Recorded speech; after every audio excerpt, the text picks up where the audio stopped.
Welcome to FMA Talk Live. I'm your host, Datu Tim, with my spectacular co-host. Hey, PG Ties here. Welcome, everyone. How's everyone doing today? I hope everyone enjoyed their Father's Day weekend for those who are fathers. And then, for those who celebrated Juneteenth, I hope you had a good day as well. Got a bunch of things we're going to talk about today. Hey, here's a cool one I just found out over the weekend.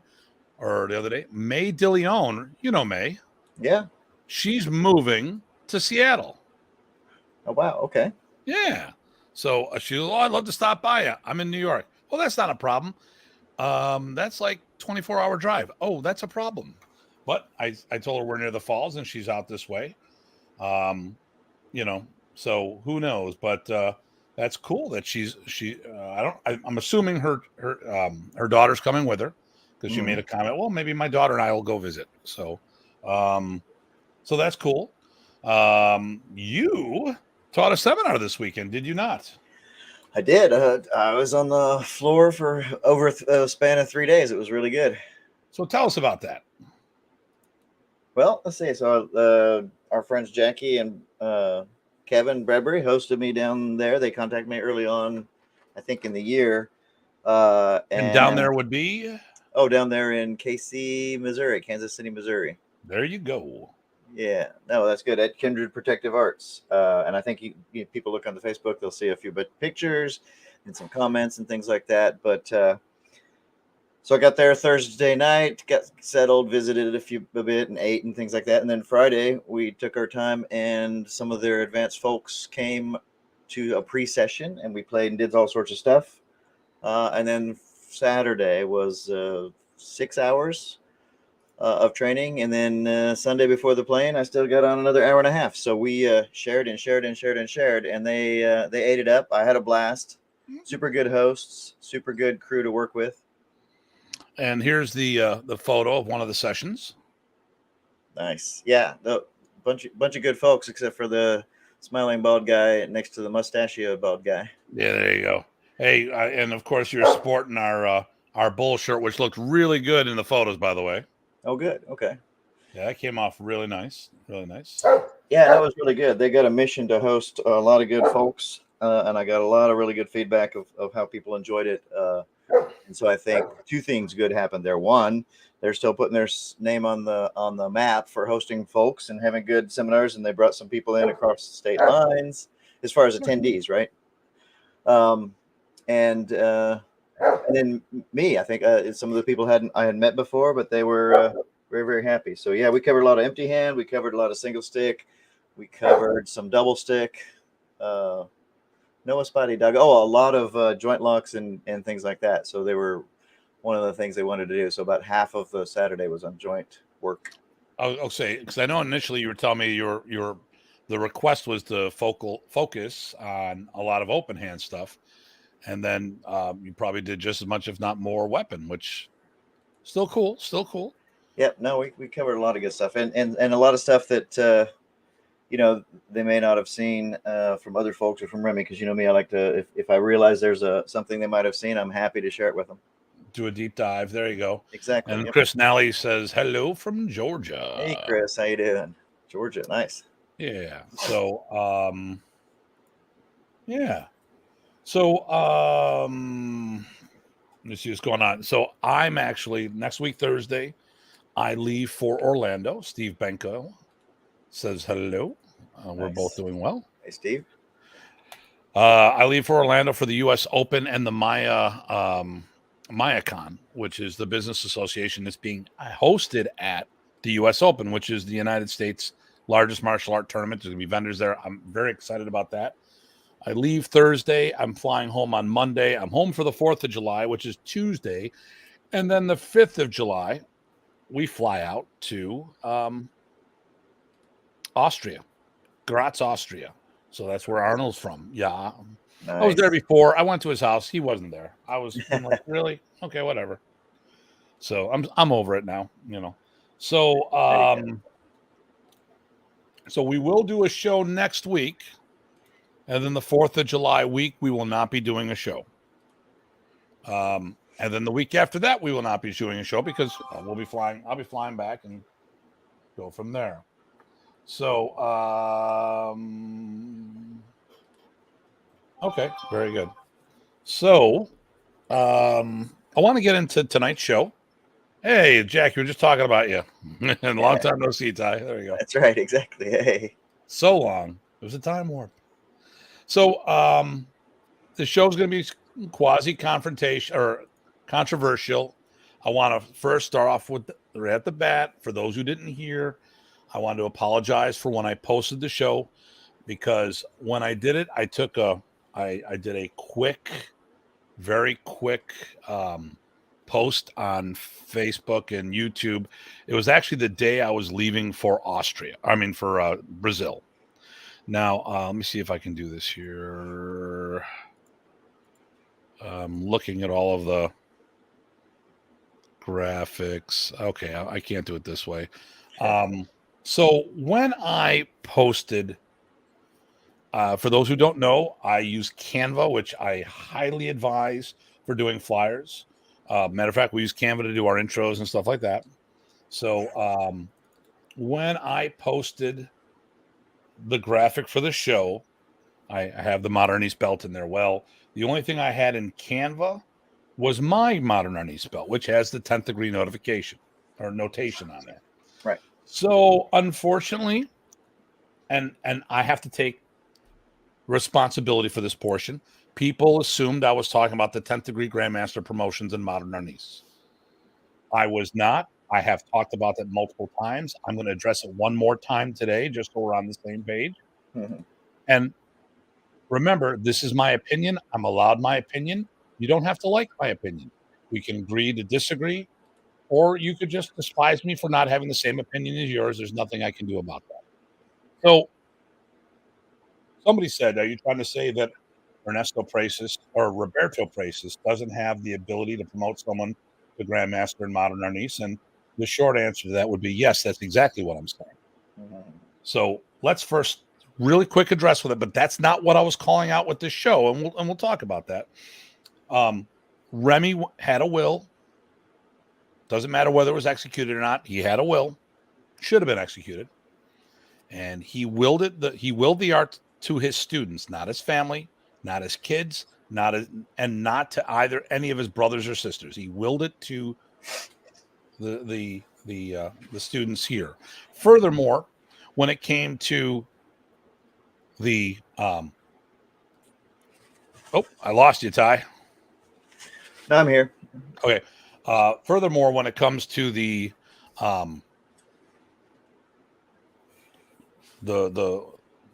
inheritors of the art or the organization, he only willed it to only one of the Filipinos who reside in the Philippines was included in the will, and that was the late Roland Dantes.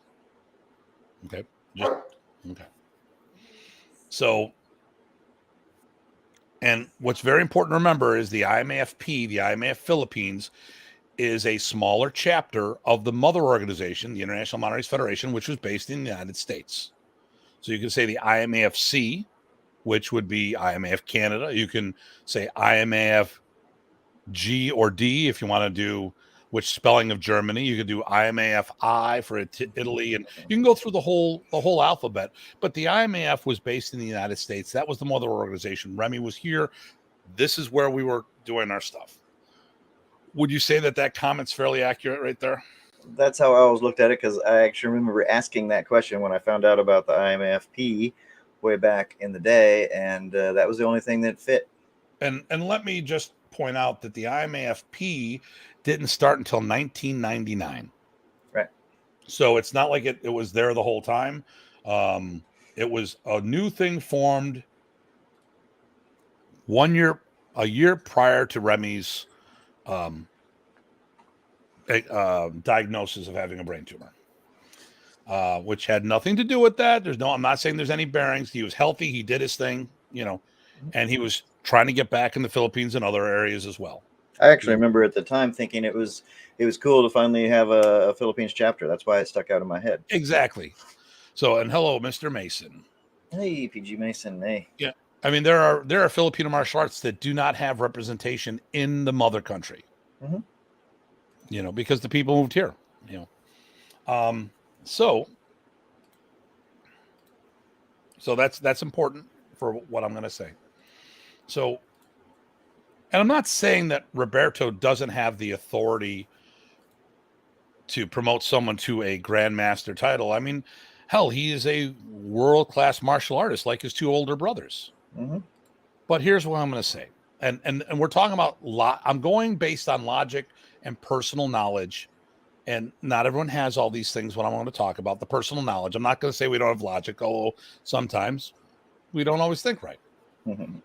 In 2000, and the reason why I say it'd be hypocritical for me to say that Roberto couldn't promote people to grandmaster in something is that Roberto couldn't do that is because Ernesto promoted me in 2007 to grandmaster. Matter of fact, the only student of Remy's that Ernesto ever promoted to grandmaster was myself. But when he promoted me, he made very clear to me and say, Tim, I cannot promote you in my brother's art, but I can promote you in mine. So first of all, right there with that statement, it says that Modern Arnis and Kombatan are not the same system. They're two different things. Roberto's systems as well. And the same thing. And if if Ernesto couldn't promote us, anybody to grandmaster, hello, Greg. Hey, Greg. Neither could Roberto. Well, let me ask the other side of that, just because I'm sure it's occurring to people. So the other side would be, you know, somebody might make the point, and maybe Ernesto had that particular take because, you know, maybe around that time, or no. Well, they didn't always get along, right? Remy and Ernesto didn't always get along. That's neither here nor there, but that may have colored why he wanted to do that way out of respect. Well, and I would assume that Roberto would respect his big brother as well. Right, but I don't think they had the same disagreements. That's one thought. And the other question is, do we know what ranks? I have no idea. Do we know what ranks Ernesto and Roberto would have had in Remy's art? Okay, so here's what I'm going to say. I don't think it's relevant because the art changed over 25 years of evolution. Well, there's that, right? You know, and if it was all the same, Ernesto and Roberto wouldn't have had to change their art. Nope, I get that. Right. So basically it was an ongoing evolution. Right. So but I was just thinking those questions could come up. So I'm going to try to ask more of those these days. And that's fine. I know that's a good one, but you know, as we know, after a certain point of time, someone may no longer acknowledge that rank due to that stuff. Now, we could talk about computer programming. Is Lotus still acknowledged in the world today? Not very much, right? You can't do macros, couldn't do all that stuff. You know, so there's a bunch of computer degrees people could have earned that still are alive today that are not relevant anymore because things have changed. Languages, all that good stuff. Just some thoughts that people might have. But I like actually Ernesto having said that. Yes, that actually feels right. Right. You know, so and then there's another. And I will point out that all these diplomas have been done on the IMAF Philippines paperwork. So, and if they want to acknowledge people, that's fine. But we're going to continue with this in a moment. But as far as Roberto has been very clear to me about promotions. I know where you're going. And you happen to be in the room on more than one occasion when this was said. Absolutely. Yep. That's why I know where you're going. Why do you want to say it? Well, or do you want to? How about? Can you guess what I'm going to say? I think I'm going to guess what you're going to say. Something about Roberto, you know, not promoting people in his art and also not training. There's a few things that were going on in our visits. He wasn't training. Okay. He didn't know he wasn't promoting his arts, etc., etc., etc. Okay. So a big thing. We specifically discussed about getting certified, about what it would take for someone to get certified in his program. Right. And both he and his wife made it very clear, because she speaks better English, that they do not promote people that he hasn't trained. Exactly. Yep. Now, that doesn't mean he wouldn't sign off on a diploma like an IMAF Philippines diploma where they're taking the responsibility. I've signed on DAV diplomas, and I'm very clear about it. My position on that is that it's almost like an autograph or a novelty signature. Yeah. And I would say it wasn't that he wasn't welcoming. He's just not going to, he can't give what he didn't see. So like he welcomed us as members in his organization, card carrying and everything. And that was great, but we hadn't trained with him. And so that's as far as it went. And I was fine with that. And, okay. So, oh, good. Okay. So, with all that, if it makes it rough, the whole situation is kind of murky to me. Once again, I wasn't pulling the thread on the Grandmaster promotions. Matter of fact, the only non-Filipino that I know that has trained with Roberto, who's received one of these 10th degrees, was Dieter. And I'm not even 100% sure, but I'm pretty sure that Dieter put in time with Roberto. I would be surprised if he didn't put time in with Roberto. Right. He was going all over the place, which is awesome. So I feel very confident in saying that most likely that was the case. But still, once again, we go back to what Ernesto told me. And at the end of the day, what Ernesto said was he couldn't promote me in his brother's art, so he promoted me in his own art, which means there is a difference, and he chose not to. And then we'll go back to the will, saying that it wasn't willed to his brothers, it was willed to his students. We can go through the list, but I'd rather not. Right. So now you have the book, right? I have the pink book in front of me. You wouldn't have that section in front of you, would you? I did find it, yes. Can you share with our viewers? So, and hold on, let me just say hello to Terrell. Terrell, brother! GM Terrell. Have the popcorn and soda, looking for a good show. There you go, GM Guro Terrell. Yeah. That guy. All right. No, yeah, so we were talking about this, so I pulled out the pink book. Ranking of players in Arnis is a section on there, keeping in mind that this book was published in early 70s, right? When was it published? Right. I want to say 73, 74. First printing. What's the first one? First printing is 74. Second and third is 75. Fourth, 78. And then 80. And then a sixth one in 93. Okay. In 93. Okay. Right. So 93 from 74 is how many years? That's 19 years. 19, yeah. Okay. Or you could pick the middle of that range, and then you'd get 15, whichever. Well, but but when did Remy die? 01. Or no. Actually, he stopped teaching at the end of 2000. Right. Okay, so how many years would that have been from? So that's 26 years, right? 20. That sounds right. Okay, so please. So you want me to read the sentence, and then I'm going to add something to that. Yeah, there's a paragraph here. So it says, ranks in Arnis are earned only after long training. It's an art so intricate, which I like that. A lot of people forget that. That before a player can earn rank, he must undergo continuous and scientific training. And it talks about, the years between ranks and things like that. And eventually it gets to only one man holds the rank of Lakan Sampu. Only one, well, let's see, one person. Yep. Okay. One person, right. Era that it was written, one man, because not many women were doing it, but one person. Yep. Remy A. Precis, the author of this book. He earned this not because he is the father of Modern Arnis, but because of his more than 27 years of practice and research of the martial art of Arnis. Okay, so let's stop right there. Yep. So more than 27 years. Right. So let's say, would we have said 30? Probably. Yeah, you normally would have during that time. I think he thought that this book was going to keep on going, so yeah, it would have been. So do you think at the time he wrote the first copy, he had 30 years in? Well, we just go with 27, just for fun. Well, 27, even though it says more than. Okay, fine. Right. Add the 26 years on top of that, so that's 53 years. Almost as old as us, age-wise. And he didn't promote anyone to Grandmaster. Now, first of all, there's only one GM, not like in Combaton where there's great Grandmaster and then 8th and 9th are Grandmaster. There's only one. And okay.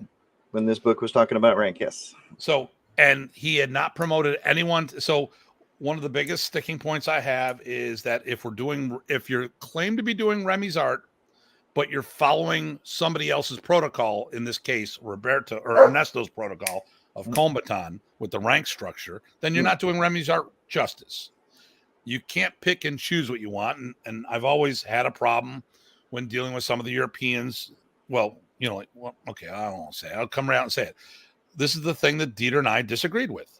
And I didn't, if he's going to be promoting Remy's art, well, then you should, if he's using all the titles allegedly and all this other stuff, then he should be using Punong Guro, which he doesn't. He should be using the rank system, which there should only be one Grandmaster.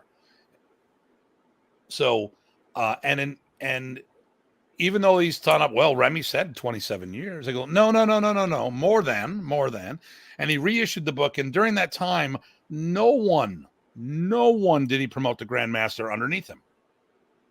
Not Cristino Vasquez, who was the top ranked Filipino, not Dieter or myself, which were the top two active ranked black belts, if I'm not mistaken. Dieter was the sixth in Germany. I was the sixth in the States. We were the top two active black belts in the art outside the Philippines. Numerical rank. Okay. So when we talk about this is the reason why I feel the way I do about Grandmaster. This is not what the show was about. But while I was in Brazil, not only did it get brought up, but a whole bunch of people piled on that. Now, here's what I'm going to say. If y'all listen, y'all a bunch of whiny little wenches or bitches, whatever, because you didn't even wait for the show to be posted to dump on me. One person accused me of being a Karen and all this other stuff. I don't want to get into this stuff now. We're gonna talk about promotions, of course. When you have some people say, "Oh, I celebrated 20 years of Filipino martial arts and now I am Grandmaster." Really? Okay, whatever. But that's another topic that might come up later in this discussion. But the thing here is the show hadn't aired yet, and people were piling on, not knowing what direction we're going on. So I welcome this because if they don't watch it tonight, they're going to be watching it tomorrow. And the transcripts don't do it justice, so you better watch it live. And if you're a hater and you're watching, you're still a fan, just for the record. So my position is very clear. I understand that people don't necessarily agree with me, but in Remy's own writing, there should only be one Grandmaster. If we want to have a dialogue, let's have 3 regional Grandmasters, one in the Philippines, one in Europe, one in the States. I could have been open to that kind of dialogue. But none of that stuff's going on. Currently, right now, we have, around 20 people running around with the title of Grandmaster or some their perceived equivalent of there. Yeah, it's interesting because remember the thing I just read, it talks about Lacan Sampu. It actually nowhere in that ranking of players in Arnis does it talk about Grandmaster, actually. And Carl Outram says hello. Hey, Carl. So, but again, me coming from old school, that's where I think it fits. But anyway, the Grandmaster is the head of the system. Simple as that. Now, this is where you take over because it's kind of a Q&A type thing, and you're gonna have the question. I'm gonna be the A. There you go. You can be all of the A's. I'm the A guy. There you go. Actually, I have some answers, but I might use those to help set up my questions. Okay. So if you want to dive into, let's get into the actual show. So listen, I just want to summarize. This show was not about the Grandmaster stuff. Yep. If you listen to previous episodes, I don't think I have deviated from my position. From any of the shows. I believe that there should only be one Grandmaster. And the reason why I said it, 1, because that's the way I was brought up. 2, those are Remy's words. Those are Remy's words in print. I'm not making shit up. And so it's not like I'm sitting there and saying, Boo hoo, I'm left out. I was the first student of Remy's promoted to Grandmaster by a Prace's family member. So I don't even have, it's not like I'm the only one left out. I was the first one promoted back in 2007. People forget about that. They do, yes.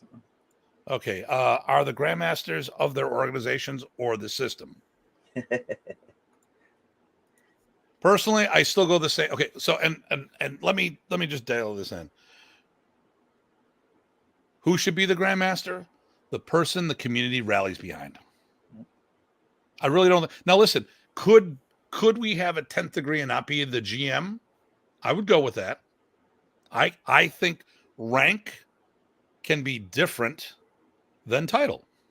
Yeah. I was going to take another take on Terrell's question. So Okay. to me, I don't know that a Grandmaster of an organization in my old school brain doesn't make much sense. You're not mastering an organization, right? You might be leading it. So that may be fit for the highest rank, right? You might be like on Sampu in your organization. That doesn't necessarily mean Grandmaster. Grandmaster, I think, is just like Master, right? So one of the things that you remember, you were there, right? When Manon Ted said to Master Rich, "Hey, why are you?" Somebody asked about Master Rich's masterhood, and the answer was, "Well, other masters from other arts of FMA recognize you as that." So that's one way you could go with that. I don't know that the same thing fits for Grandmaster, but Well, no. I'm glad you said that. Mm-hmm. Ted wasn't the Grandmaster. No. Now, Ted was the person acknowledged by Anshan to take over, but he didn't. Mm. He chose a different path. Right. Okay, here we go. I know I'm going to regret this. Let's see what he says. No, he's fine. What are the chances that he could have changed his mind if he were still alive? Heads of systems tend to change their minds as time progresses. Actually, I'm going to take the start of that one if you don't mind. That's a great one, by all means. The first answer to that is, guess what? This book was released over 20 years, 7 different releases, and the words didn't change. That's 20 years of history. Plus, the same thing with the will. The will was in development for decades in different forms, but the same feel until somehow magically it wasn't done. Well, here's what I would say. So, during this conversation, and hello, Chris, how you doing? Hey, Chris. Okay. Okay. Yeah, cool. So, during the conversation of piling on Tim and other things, Don Zangi, the guy who brought Modern Arnis to Buffalo, made a comment that he said he heard Remy say that Dan Anderson was to be the chosen one. Mm. Okay. That was back in the 80s. Okay. Early 80s. You know what? There's been a whole bunch of chosen ones over time. Yes. And in 99, when we did a seminar at Carl Minkle's in Mount Airy, Maryland, Remy announced that I was the highest ranked black belt in the country. And I was only a 5th degree black belt. As reported by someone who didn't really even like you. No. Oh, that's a different one. Okay. This is 99. Okay. I was only a 5th degree black belt. Okay. So I walked over to Remy. He makes the announcement. Oh, Tim is the highest ranked black belt, blah, blah, blah. And I walked over to him, and we did a seminar in Mount Airy on Saturday. Mm. And then on Sunday, we're going to be in Jersey because they're not that far apart from each other. I walked over to him. I'm like, what about Dan Anderson? He just looked, smiled, and walked away. Remy had his favorites. Remy had people that he wanted to be certain people. Matter of fact, I don't think he wanted 6 Datus. I think he ended up having 6 people who at one time or another were considered Datus. Not necessarily that they were all still considered Datus at the end. Mm. In the big scheme of things, I think what happened is that some people crapped out on him. Yeah. They just went a different path. Life. Remember, my biggest problem about the people in the art is they didn't prioritize the art. Modern Arnis, and you've seen it, and anyone who's been doing Modern Arnis for any length of time, you cannot tell me that I'm wrong on this. I mean, you can, but you're lying to yourself. So, one of the big things I've always been about is that no one prioritized the art as their primary system. Now, it's people like yourself who trained at 50-50. And I don't mean 50-50 blend. You had your Fu and your Arnis. And you trained Fu as a standalone program, and your Arnis as a standalone. So you divided your time. You didn't blend your time. You divided your time to do each art and give it the justice, just like I did when I did my Balintawak, just like I did with my Kuntao and my Sikaran. All the arts I came up, I trained them as their own entities. Now, did my perception and things come through Arnis eyes? Of course they did. Of course they did. But Remy taught me how to be a good student, and I'm going to tap into that. I was going to add two things on Renee's question, if you don't mind. And do you want me to put this other thing about Renee? Would that? That won't. We can do that one later in a second. Okay. All right. So the other thing I was thinking about is that back to the point of him never raising anyone to. There's two parts to this. One, never raising anyone that high while he was alive. So that's now 50 plus years of not changing his mind, right to the very end, up till 2000. But furthermore, whenever you spoke to him about Grandmaster, it was always the Grandmaster. Yes. So the is singular. That's how Correct. I take it. And again, admittedly, I'm biased. I look at it old school, and and I've always said that, but that's how I looked at it, and that's where I'm coming from. Where I come from. That said, you give me another art, and they've got a different Grandmaster structure, and that's the way they do it. That's fine. And we are telling people what our opinion is on this. They can choose to agree to disagree. I mean, we don't always agree exactly on the topics we're talking about. Right. Okay, so let's go this one. So here we go. Tuhan. Used to take 20 years, and now seems like thick envelopes expedite this. And it depends on who those envelopes are too. Now, I guess the question is, it used to take 20 years from zero. Okay, now what is Tuhan?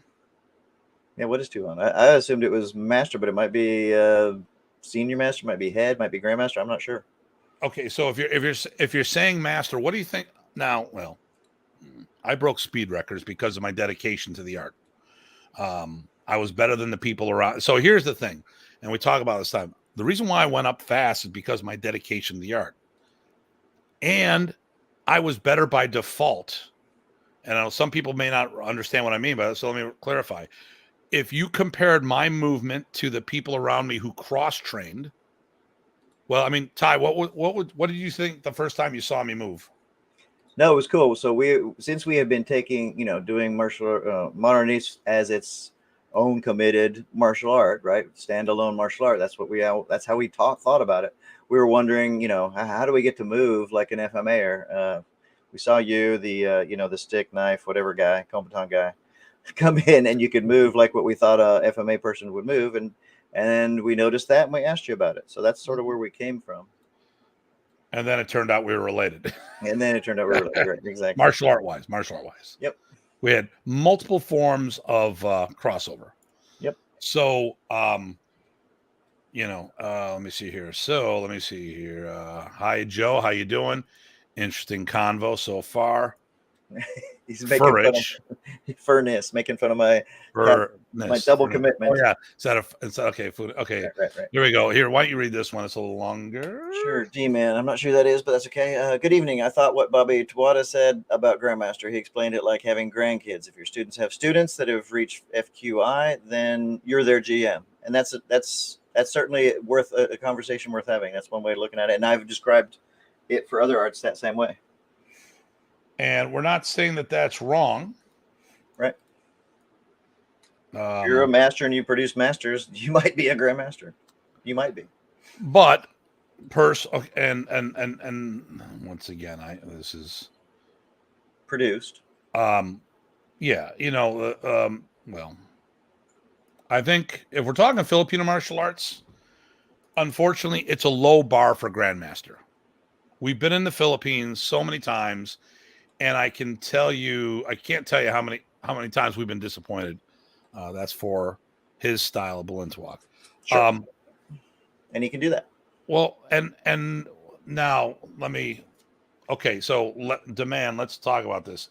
Well, actually, can you rephrase that to make sure I got this right? For the grandmaster grandkids, that kind of stuff.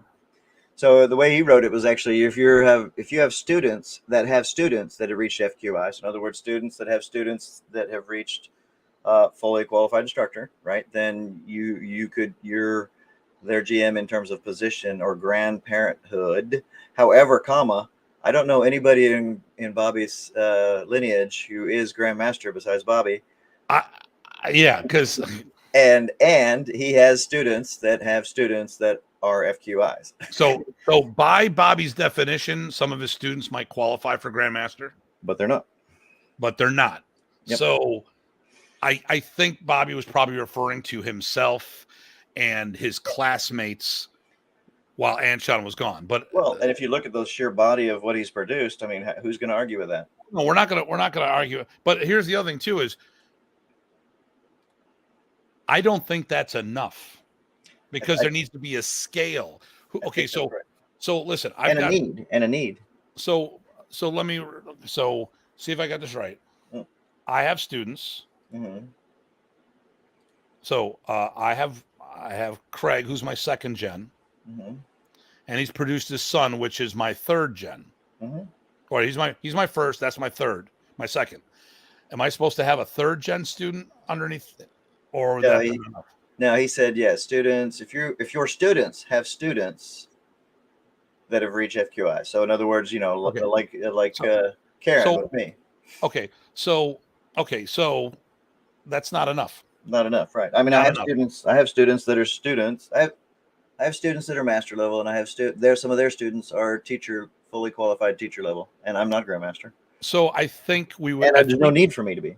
So and remember this: Bobby's primary language is not English. Right. And I bet you if you got more in depth in a conversation, this popped up a lot of times, or that conversation popped up when Issing Attilia was bipping off.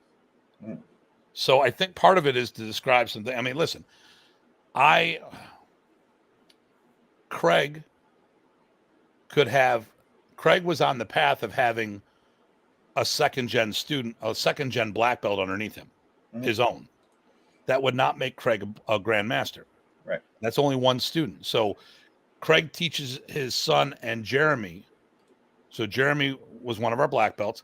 Jeremy develops his own black belt. That's not enough to promote Craig to grandmaster. So I think there's a scale thing that Bobby didn't get involved with. And I know if we had the conversation, he would get more into it. Right. So I back it off another level if I were really thinking about it, right? So I have students that are masters. Are not enough.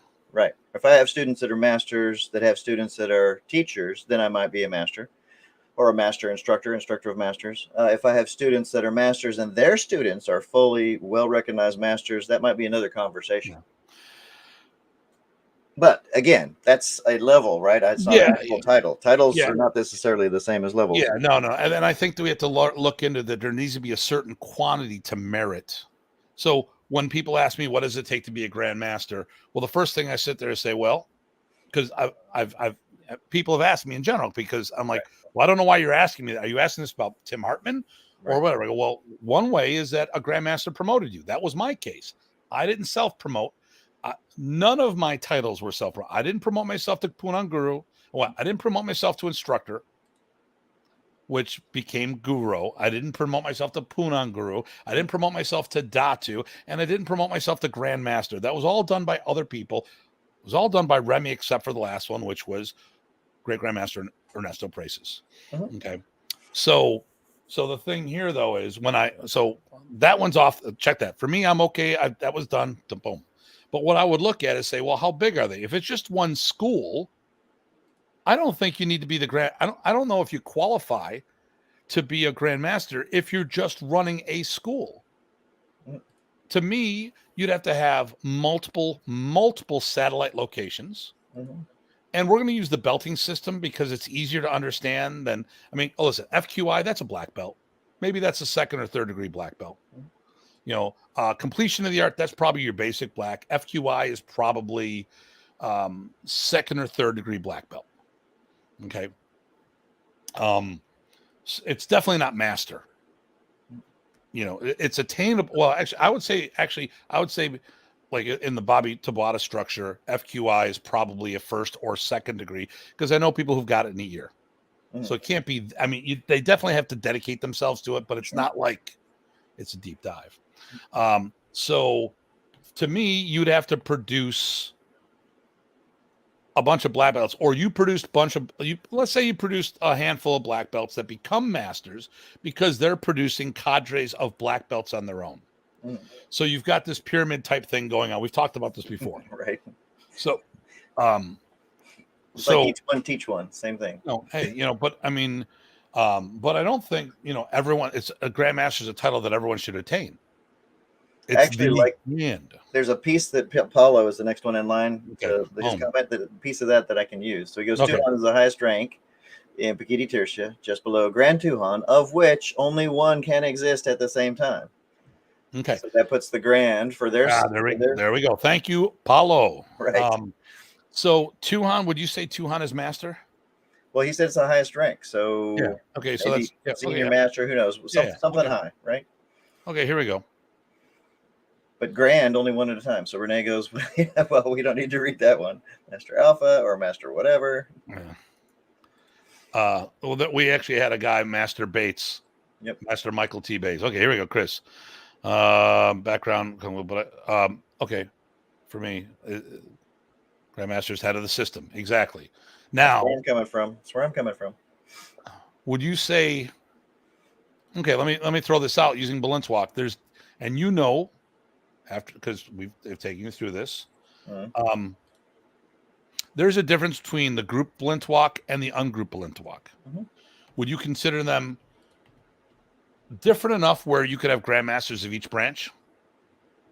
I mean, that would fit with the way I do it, and certainly we know that it does fit with the way the Balinswalk community does it, so that's fine too. Yeah. But yes, I could see that just even on my own, the way I look at things. Okay, so here we go with Renee. I'll let you read these. I'll just bring these up. Sure. So Renee goes, there's also a Grand Tuhan Supremo and a subcategory which put Philip just under Supreme Tuhan. Yeah, I don't get any of that stuff. So, but I appreciate the thing. There's fine points. Eric, hey. Yeah, he's not at the gym. That's right. Chris goes, teacher has a student who are FQI, but he only lets him call him Guru, which is, I think that's the standard, right? So yeah, that's good. There we go. Bobby told us. Yes. Yeah, so Bobby is GM of Balinswalk Arnis Quintada, right? Yeah. He's got his own brand. Yep. Okay. FMA MLN Beards cream format, great for spreading the art. No, you're exactly right. Yep. Actually, we use that in our curriculum, in our organization. Actually. Yeah, there's a pyramid of how many things you produce. Okay. Renee, is Grandmaster how many people you have in your organization, or how well you know the knowledge? I think it's probably got to be a significant amount of both. But I think for me, and I think Tim did this too, and I think who else said that too? Oh, Chris, head of the system, right? It just makes it easy. Grand, that's top. So boom. That's for me. I like the way the Europeans do. So some of them make up their own system. And no. Some of them combine systems in Europe. So let's say we take Ishinu karate and blend it with Japanese jiu-jitsu. Okay. So they go in front of a board, and the board will after they see their body of work, decide whether or not they will acknowledge it as a new system. Now they'll be the head. Let's say they're the head of the system. Okay. You're the head of the system, Ty. So you do Ishinru. You're a 6th in Ishinru and a 3rd in jiu-jitsu. Whatever this new style is, whatever your highest rank, that's the rank you have in it.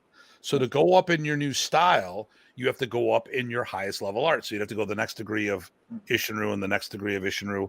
Now, I didn't get into a deep dive of this conversation. Okay. But it was the whole idea is that it's a new training program that would be, because like in some countries, if your system is not acknowledged by this board, you're not allowed to teach in your country. Right. At least not having a dojo. Well, at least they don't add the degrees together. That'd be crazy. That'd be crazy. Okay. And once again, I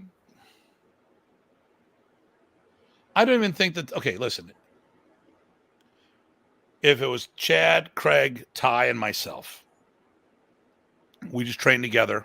Mhm. We know who's whom in the zoo. We're a team getting better. Mhm. But we didn't teach anybody. We're just a team getting to get better. If people want to acknowledge us as X, Y, and Z, that's on them. But there's no need for titles or rank when we're all just hanging together, working out, and having a good old time. Because to me, martial arts is enjoyable. I love doing it, even when it's painful. Or Very sometimes it's sadomasochistic relationship, if you ask me. But go ahead. So Paolo helped us with another thing on the Grandmaster. Actually, he says, I don't know if you can pull it up. Let me do that. The last one. I think he's the last one. Yeah. Well, so let me do this one. Is that the one? No, we already did that one. Yeah. Oh, that's Renee. Here we go.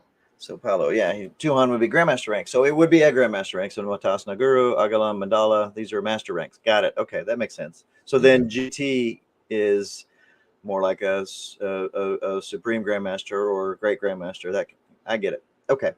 To me, it stops at Grand when there are no other Grand type ranks in there. Grand is the top. That's just the way I was raised. So we've already talked about this. We kind of run that into the ground probably. Yeah, and listen, we're not trying to disrespect anybody. We have to understand when we talk about these things that when someone may have discussed this, like, okay, Bobby made these comments, it was based on something happening in the community, and he gave a quick description, not necessarily thought it and planned it and all this other stuff. I'm pretty sure that he would agree with us when we're talking about it. Just because you have just because your FQI student has an FQI of their own, that makes you a grandmaster. Because there's a lot more stuff than having one FQI. Because that's just okay, Right. Well, I think creating your own system and delivery method that's self-consistent. And there we go. Is a huge one. There we go. Next year. Furnish. No, because then people will call them furries, and that'll get really, really messy. Furries. So oh my goodness. They won't do different colored or belts or sashes. It'll be different colored tails. Dude, Renee, we gotta do some memes on that. You're the man. But we could. But so maybe now's a good time then to get back on the question. Just normal. Actually, let me. You talk for a moment. I'll be right back. It's that time. All right. So anyway, I appreciate the discussion, and it's, at least from my perspective, it's talking about my preferences and what I understand and what I understood from talking to Remy. So like I said, when he spoke about Grandmaster for his art, it was always the Grandmaster. So to me, that's what I'm stuck with. And it fits my biases as my other arts and training. So I recognize that, and I recognize my preferences come from my upbringing. Got it. But it feels funny. But that's not even the promotions that we're talking about. We're talking about promotions that are more like in the terms of rank promotions. And so that would be your numbered ranks, if your system has that, or your set levels of achievement that have set kind of, standards, expectations.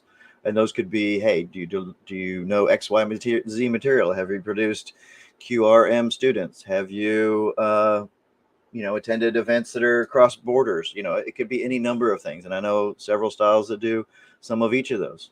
So that's what we're sort of talking about today. And I'll even set the stage. I remember when I was first coming up with Eric for that first year or so, he did not want to promote me for the first rank. He had the capability to. He assured me of that for the colored ranks. But he wanted to get Remy's take on, after seeing us, me and Raymond, where we fell, and how the rest of the this was going to be at a camp, right? So how the rest of the attendees and stuff, how we all fit into there and how we felt about it. So he did that, and I asked Remy about that later. I said, hey, Eric wanted to make sure you did the first promotion, and then he said he could do some colored ones after that if he wanted. And Remy said, no, that's exactly right. He can't promote to black. And nobody is doing that, but he could promote to color. And I'm glad. It was a nice thing. It was a good thought to get to the first one baptized by me. He didn't say baptized, but you get the idea. So I thought that was pretty cool. It was a good recognition. And then I also asked him shortly after that, once I finally got black, when I should think about promoting or send people to classes. And he said, for now, send them to camps, and then you'll shortly be able to do colors. And it stopped there. But that's what he told me. So that kind of leads into my question to Datu here. Mm-hmm. So did you hear what I said about Eric and promoting and who does what? Most of it. Okay, yeah, about Same with me, Ty. So Frank says the same thing. All right, so it blends with Frank's as well. That's okay. That's good. So basically, a proven black belt could promote. Often had the capability to promote to colors if Remy said so, and they did. Or in the case of Eric's, he wanted to make sure he got the first look by the community and especially Remy, and then he would go on and do stuff. Did that fit with what you saw, or what did you see when you were coming up the decade earlier, or during Eric's time, or before? Okay, Eric's time? so first of all, I want to say one last thing. Thanks for the dialogue, everybody. This has been a great conversation.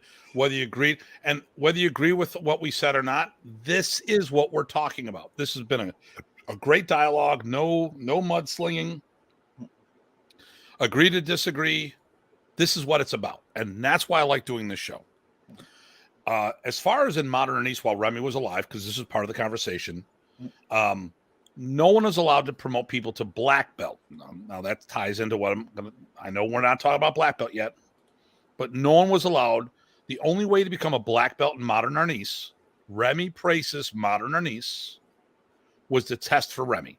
End of story. That's what I thought I too. But was everybody allowed to promote to colors? Because I said, I wasn't sure about that. Okay. So here's the deal. I went and I remember went to my first camp, and I had split from my teacher and John Bryant because things were going in a bad direction. I got to give him props because without him, I wouldn't be where I am today. He got me my start. Things didn't work out. We went in two different directions, and he eventually got out of the arts. When I went to my first camp, I had produced my own first two students, Jeff Leader and I can't remember. His name's going to come to me in a moment. But Remy goes to me, "Are these your students?" "Yes." Did you promote them?" "Yes." "Okay." Never said a word to me about it. Right. Nice. Then fast forward, I'm at Ed Mengel was at camp with us. That was Michael Bates' nephew by marriage. He's like a first, maybe a second. So Remy, when can I promote people? You just bring them to camp. Right.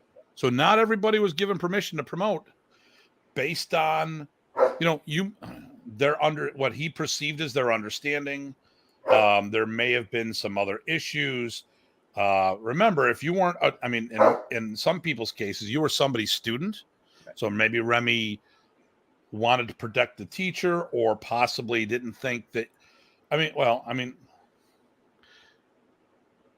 art within your art. There's two topics I want to talk about for next week when we're done with the show. Okay. I've got two good topics. One of which is, what does it mean to be the art within your art?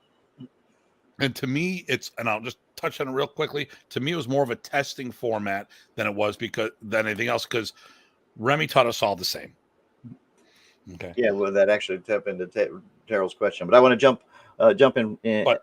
So I was going to clarify as far as the promoting. So I mentioned that I couldn't promote right off the bat to color. I did come up pretty fast thanks to Eric and how well we performed and everything. So that was great. But Remy said that wait a second, hold off on promoting colors, and then I had someone test for black. That was I believe Abel at one of the camps. And he worked his way up at camps to get that. I never promoted him because, again, Remy said no. He finally got brown. And he said, once Abel got brown, then Remy said I could start promoting colors. I never did that, though. I always sent folks to camps because that's just the way I roll. I send my people back to my teacher in Kung Fu to promote unless they can't get there nowadays, since I'm so far away.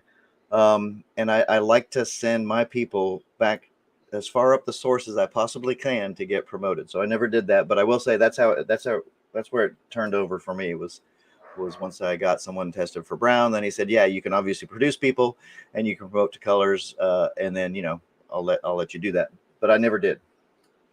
All right. So Terrell says, is there a standard for rank testing in Modern Arnis, or is it different standards based off the person that is doing the promotions?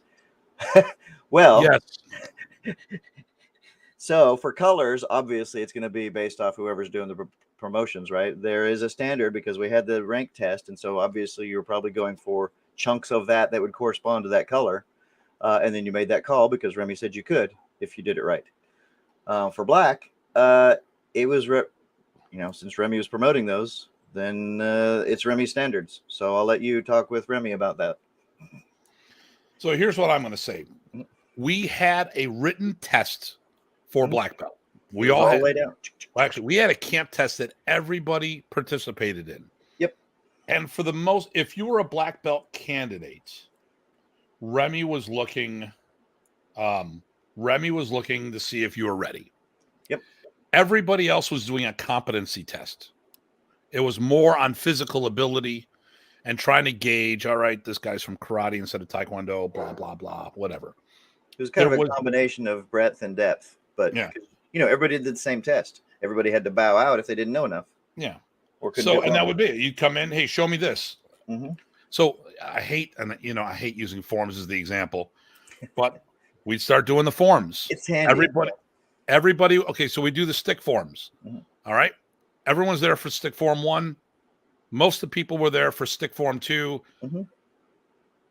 3, a few more people, and then when it came to the 4th stick form, that was the biggest gap. That was when there was the most amount of room on the floor doing the stick forms. Yep.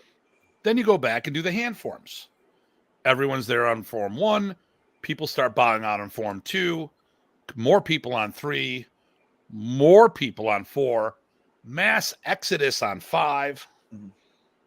6. Another. I mean, and for every belt after that, a big.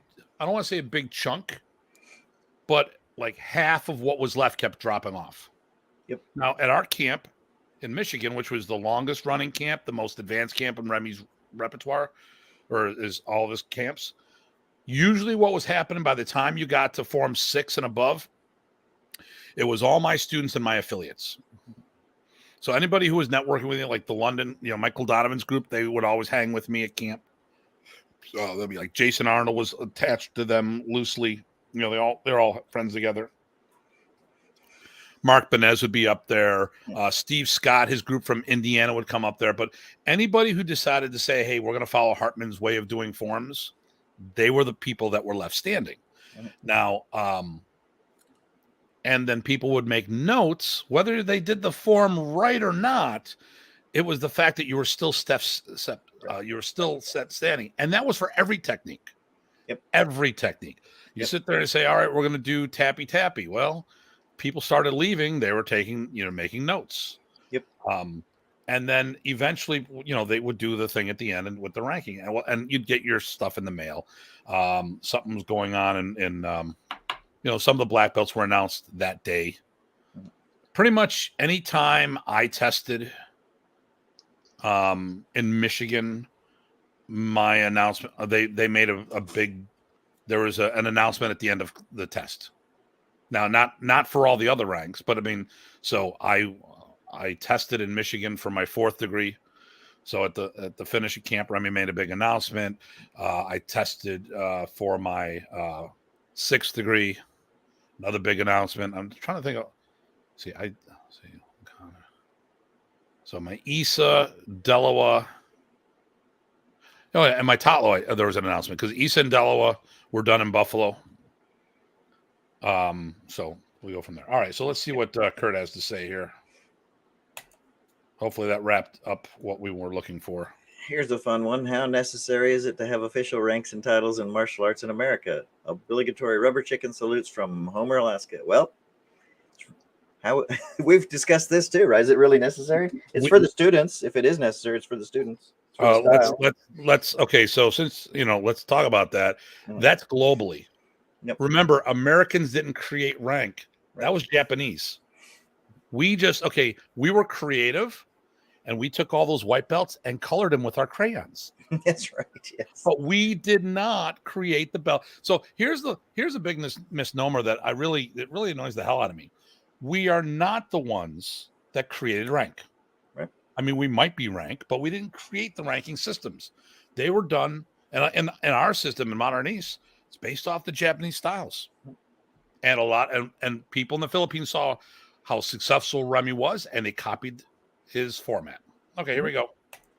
Let's see if that one. I didn't read this one, so Chris Nally goes, GM Bobby said to me that when he was first called GM, he felt weird because his teachers called themselves Guru or Maestro, not GM. Yeah, makes sense. He came to term with it by considering his students his kids and their students his grandchildren. So that's why he accepted the term. I get it. Yep. And he had a quantity. Remy went by professor because he wanted to be approachable, but he understood the necessity from that business platform. Yep. Okay. All right. So, so while Remy was alive, the only way to get a Modern Arnis Black Belt, Remy praises Modern Arnis, then, okay, we'll do this in a second, is to get it right from Remy. And here we go. So then Kurt follows up with, so why do we continue to perpetuate the usage of rank? I'll take a couple stabs, and I know you have some more thoughts. So one, I think, again, it's for the students' organization. It sets expectations and standards. And it also lets you then, if you have a large organization, you can train with anybody across the diaspora, and you'll kind of know where things fit in. That, if you just have one school, you may not need it, right? Because the teacher knows exactly who everyone is, just like what he was talking about with the 4 of us training together. If we did that, who cares? That is one piece. So the ability to teach, the ability to set your short-term goals, even though you might have a long-term goal of just getting really good, and the ability to then train across the other people. And then lastly, it's just the expectation. It has become part of the culture for martial arts. It is what it is. That's my thoughts. Real quick thoughts in 2 seconds. Okay. Well, and then the other thing too is, why did the school systems have grades? Right. I mean, really, at the end of the day, if grades didn't matter, I mean, if you're saying rank doesn't matter, rank is just a grade. That's right. No different. If we are going to teach, we're a martial education system. Right. Grades, grades through the system, and then you've got degrees. Okay. Now, and professional titles. And I get it. If you're I made a post recently, and a guy went off on me thinking. Wait, you posted? Yeah. Thinking I was trying to steal somebody's saying, which actually that person stole the saying too, but whatever. All I do is wait a minute. No, I'm sorry. I went sideways. Hold on. I don't remember what you posted. Sorry. No, I went sideways. I was out and about. Rank, usage of rank. I was able to remind, or actually Jackie and Kevin didn't hear about the who are you to modernize Arnis? Oh, okay. Oh shit. Oh, I had a good one. Oh, no. There you go. I have a brain. Never mind. I'll go back to it later. I no longer go. Grandest maestro. Grandest. You could be supreme, grandest, greatest, great. Listen, if we are going to spread the art, we need to have a system. I remember someone busted my chops for the demo I did over New Hampshire. Yeah. The sitting one in the chair. Okay. Oh, that's cool and all, but it's McDojo, if you ask me. So he actually tagged the McDojo life guy. Oh, wow. And he goes, looks like a drill to me. I go, exactly, to build attributes. Yep. And this guy's comment was that, well, it's not free fighting. Well, everything's not about fighting. Everything's not about fighting. Now, if you come from a combat sport where it's all about performance and nothing about what you're doing, well, then it doesn't matter. But wait a minute. Boxers are rated too, aren't they? Right. The number one contender, the champ. Now, I get it, It's just a human thing, right? So even if you have something that doesn't have degrees or titles or ranks or grades, guess what? So maybe you're an artist, right? You're going to be a journeyman artist. You're going to be a master artist. People are going to recognize you the way they feel like recognizing you. And that's just what they're going to do. They're going to prioritize where you fit in the picture so that they can decide whatever it is that they want to decide, where they want to go look at you, see you, learn from you, avoid you, whatever it happens to be. Listen, as a professional martial artist, I'm all about all the top credentials I can have. because this is what I do for a living. This is how I put food on my table. There's nothing wrong with making money doing martial arts. And those who say, oh, you shouldn't do that, well, then why did you pay your teachers and your grandmasters and stuff like that? Right. I liked chemistry and everything. I got degrees in that, and that got me where I'm at today. And so I use that in the official things. But I still would have studied what I did. I paid a lot of money for all my training. Yep.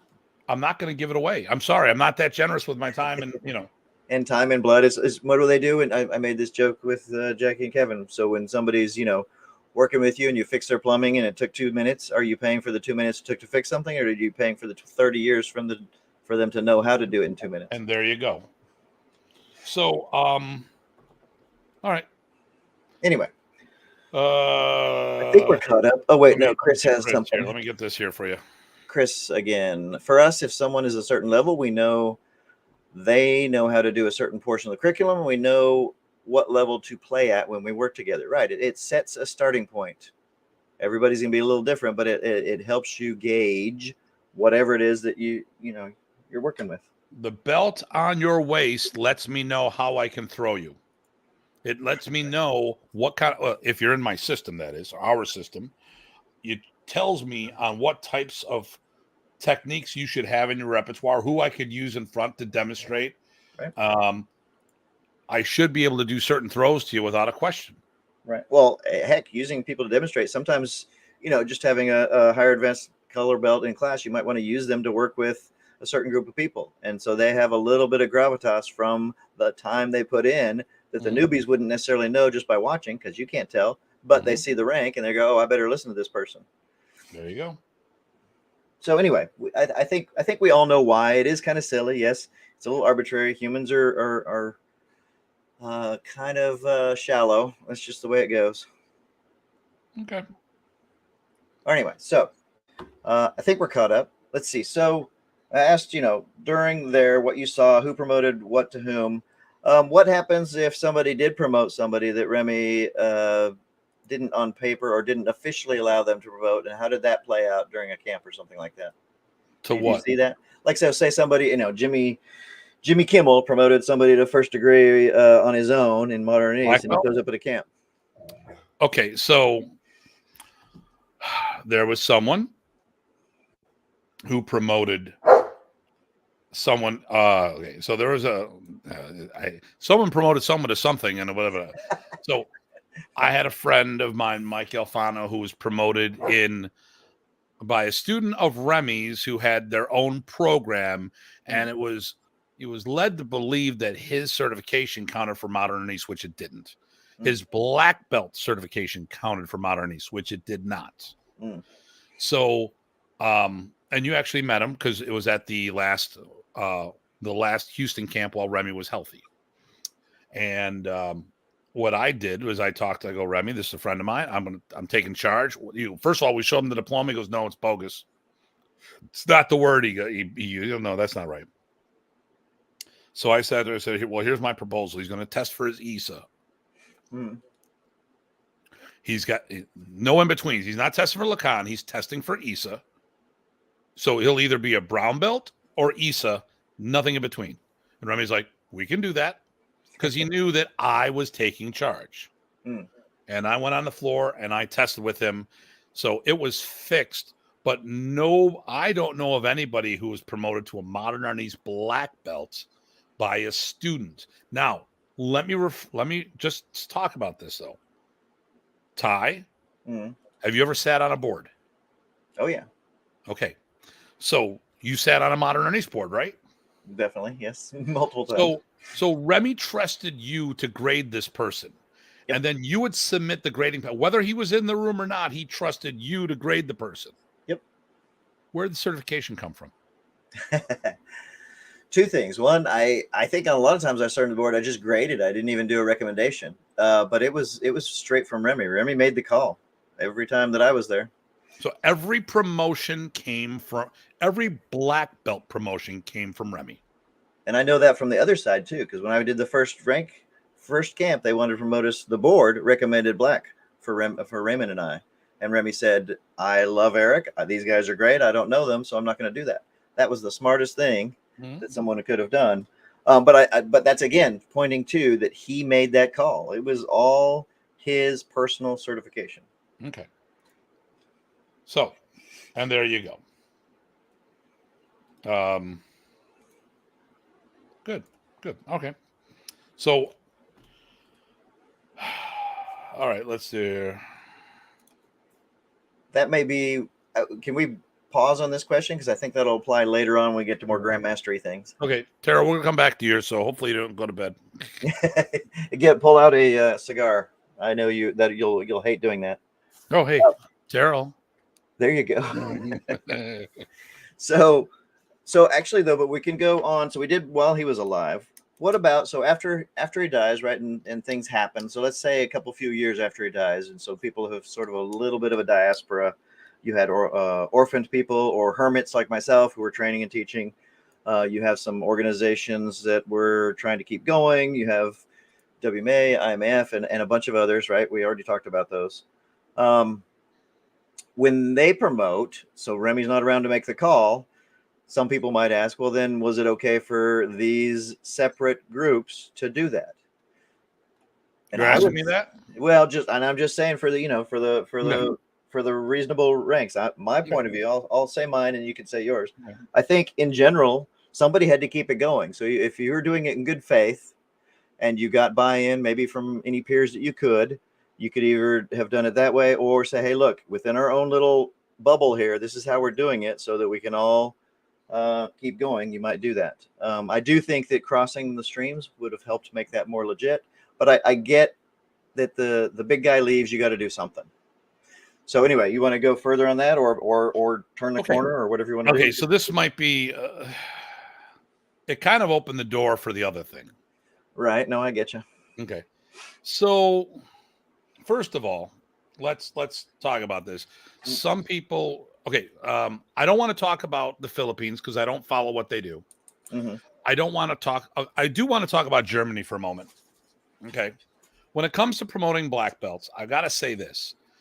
As much as I don't necessarily agree with the martial expression, you cannot find a better group than the DAV for producing consistent quality students, tier for tier for tier. You know exactly what you need. Yep. There is no question about it. Everything's laid out. It is phenomenal. We will talk to you later, Renee.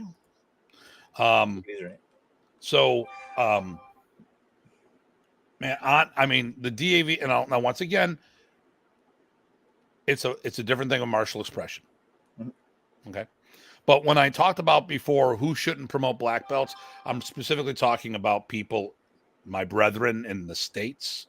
Mm-hmm. But if you want to look at a good platform, organized, have it all set up, the DAV, we could all learn a lot from the DAV and the way they do their tests. They have standards, expectations, and they stick to them. Yes. Very consistent. Yes. And they've got, even on the table when they're sitting there, they do things with pens. Yep. To say, hey, I need to see a little more from this guy, whatever. I'm like, oh okay, whatever. You know. Yep. Yeah, we've been on their boards, right? I've been on their boards multiple times, yep. And you know, it's impressive. So, and I also want to sit there and say, because we talked about this. Well, let's talk about Kelly Warden. Mm-hmm. He did a phenomenal job when it comes to Belden Lubis, a great ambassador for Filipino martial arts. Yep. So, because unfortunately, when this all went down, people thought that's where I was taking shots on people. And it wasn't the case at all. Because once again, they thought I was saying the Grandmaster Promotions, and it just went from there. And I'm going to talk about, we got to remind me to talk about the ninth degree promotions in our organization. Yeah. Well, actually, I'm not gonna talk about that, but I am gonna say that you mentioned the DAV, and I'm gonna chime in here. And I don't normally do this, guys, so I'm not Mr. Fanboy, but one of the reasons I'm with the WMA is because of the similar kinds of expectations, structure, standards, and development that it does for the students writ large. I don't care what you think about any one of us that's in the senior divisions, but the production I think is great, and I think the focus is great, and I think the curriculum is standardized well. So that's where I'm coming from, along the lines of DAV, but WMA style. So I don't see people who move like us. Yeah.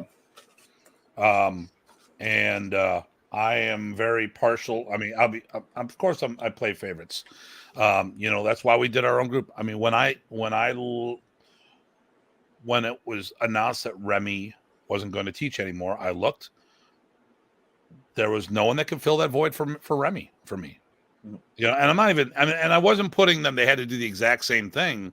Right. But I looked where I was at, and there was really no one who was. When it came to doing Remy's art, there was no one that was going to do it better than me.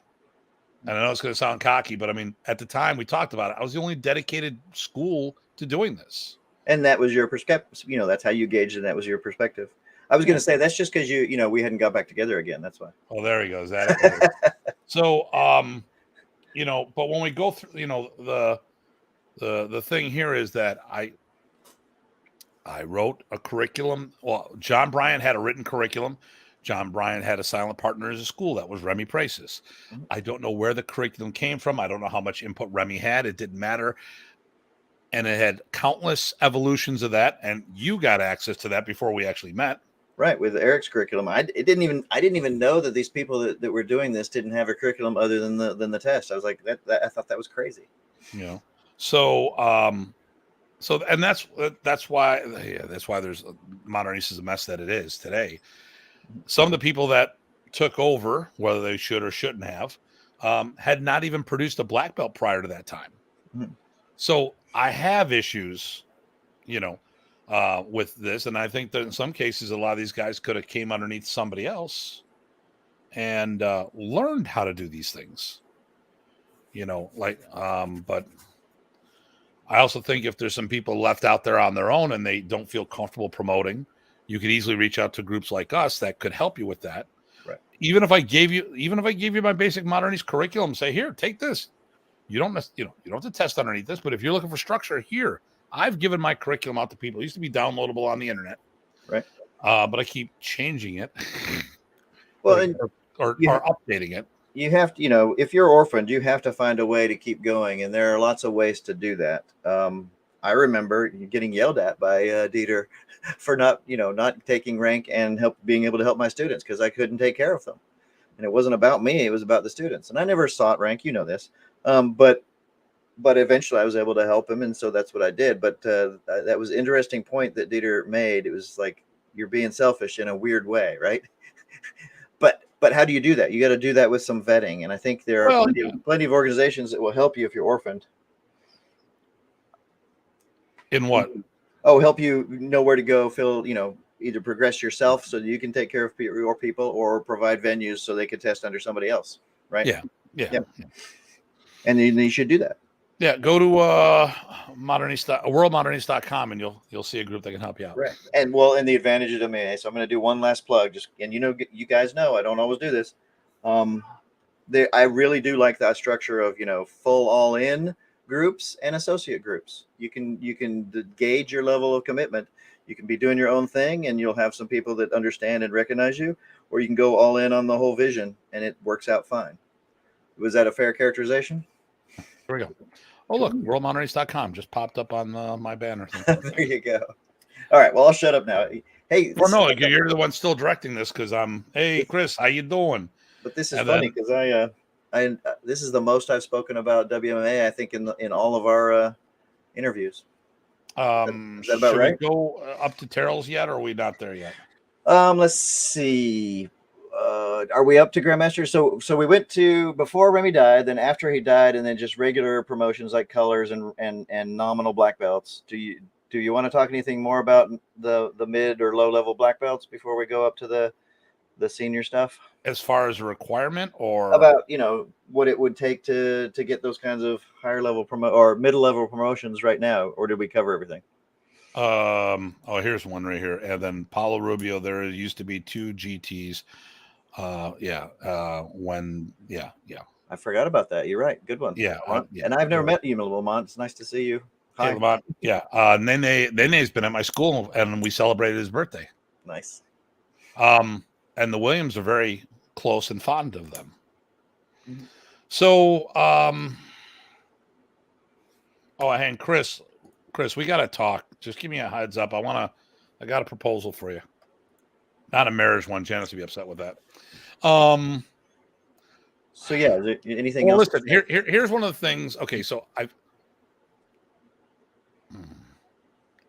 did we cover all the topics and now get me on my rant? Is it time for the rant? Well, no, because I'm not sure that we covered we covered before Remy passed, Colored in Black, and then, talked about Grandmaster because we got off the sidetrack. And then after he passed, we talked about just promotions in general, but I don't think we covered any of your thoughts about, color. Maybe that's not in your concern, or, the lower level blacks. I don't know that we should we talk about our pyramid?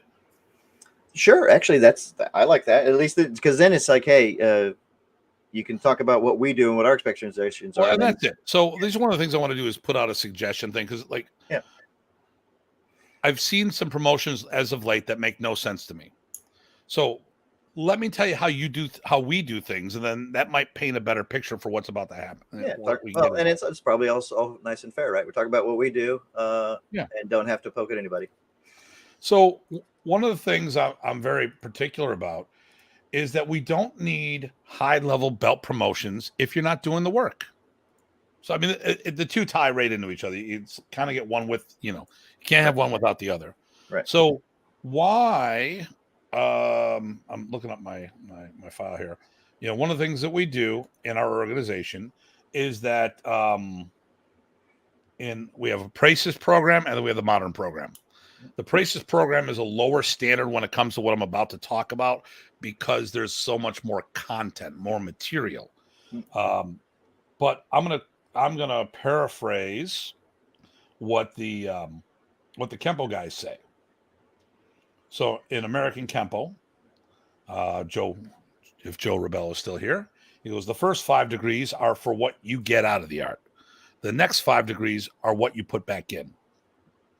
So I take that to heart, and I'm not a Kempo guy. I have a lot of Kempo friends, but one of the things we talk about, and when it comes to our curriculum and promoting people and stuff of that nature, is that if you're going to get promoted to a higher level belt, then you should be producing things. It can't. So before, Punong Guro was 5th degree black belt for us. It's considered a master title.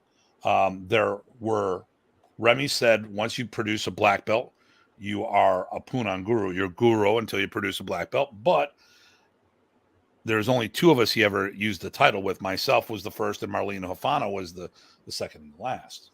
So what I said, if that's supposed to be, in some groups, they consider that master. Others actually consider like head of system. It's all subjective, So this is our requirement for 4th degree.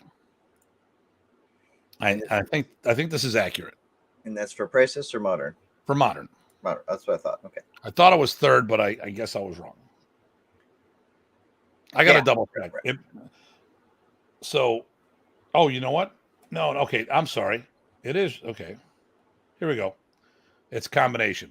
To become a 3rd degree black belt, you need to have 2 WMAA, World Modern Arnis Alliance, or 2 RPCs, Remy Praces certified, a student that passed a test that Remy adjudicated. Mm-hmm. The promotion coming from Remy.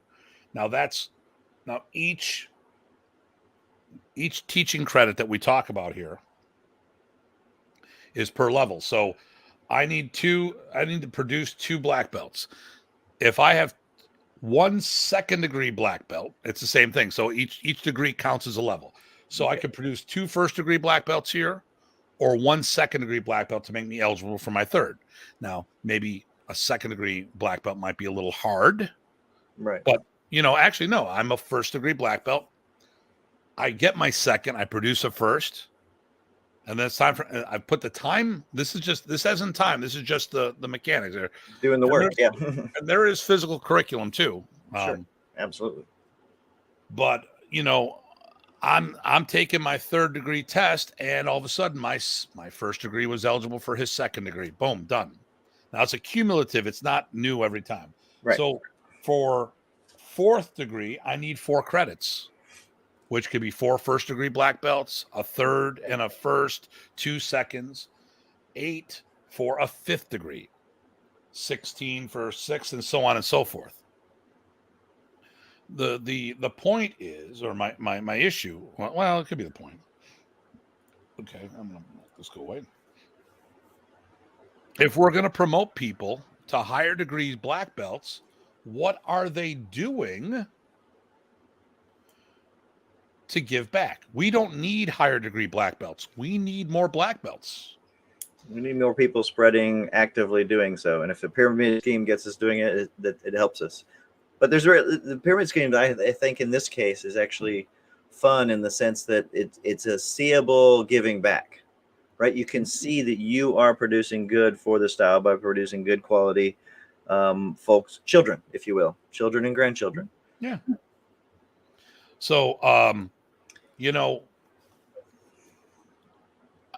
and this has been my pet peeve. And when I talked about this stuff about, you know, someone's accusing me of being a Karen because I don't think people should be allowed to promote. Right now I'm seeing high degree belt promotions that make no sense. Now, I'm going to talk about that one right now, because someone pointed out that I did 3 9th degree black belt promotions and no one complained about it. Well, why shouldn't they? I've got a high caliber. I know what I'm doing. But here's the thing. For those who watch the promotion, Tye Botting, Chad Doolin, Craig Mason are the 3 people I promoted to 9th degree black belt. Their goal is, if something happens, their job is to take care of people in case something happens to me. Okay. They are not grandmasters, because 9th degree is not a grandmaster thing. But they are there to help that next generation, to groom them to find the next candidate to become grandmaster, the next candidates to spread the art to the future generations. Now, who would have thought that less than a year from that promotion, I was in a car accident that was life-threatening. A guy blew through a red light, T-boned me, never hit the brakes. Thank God I saw it at the last moment. Punong Ted, my Balintwalk instructor, had the same thing happen to him.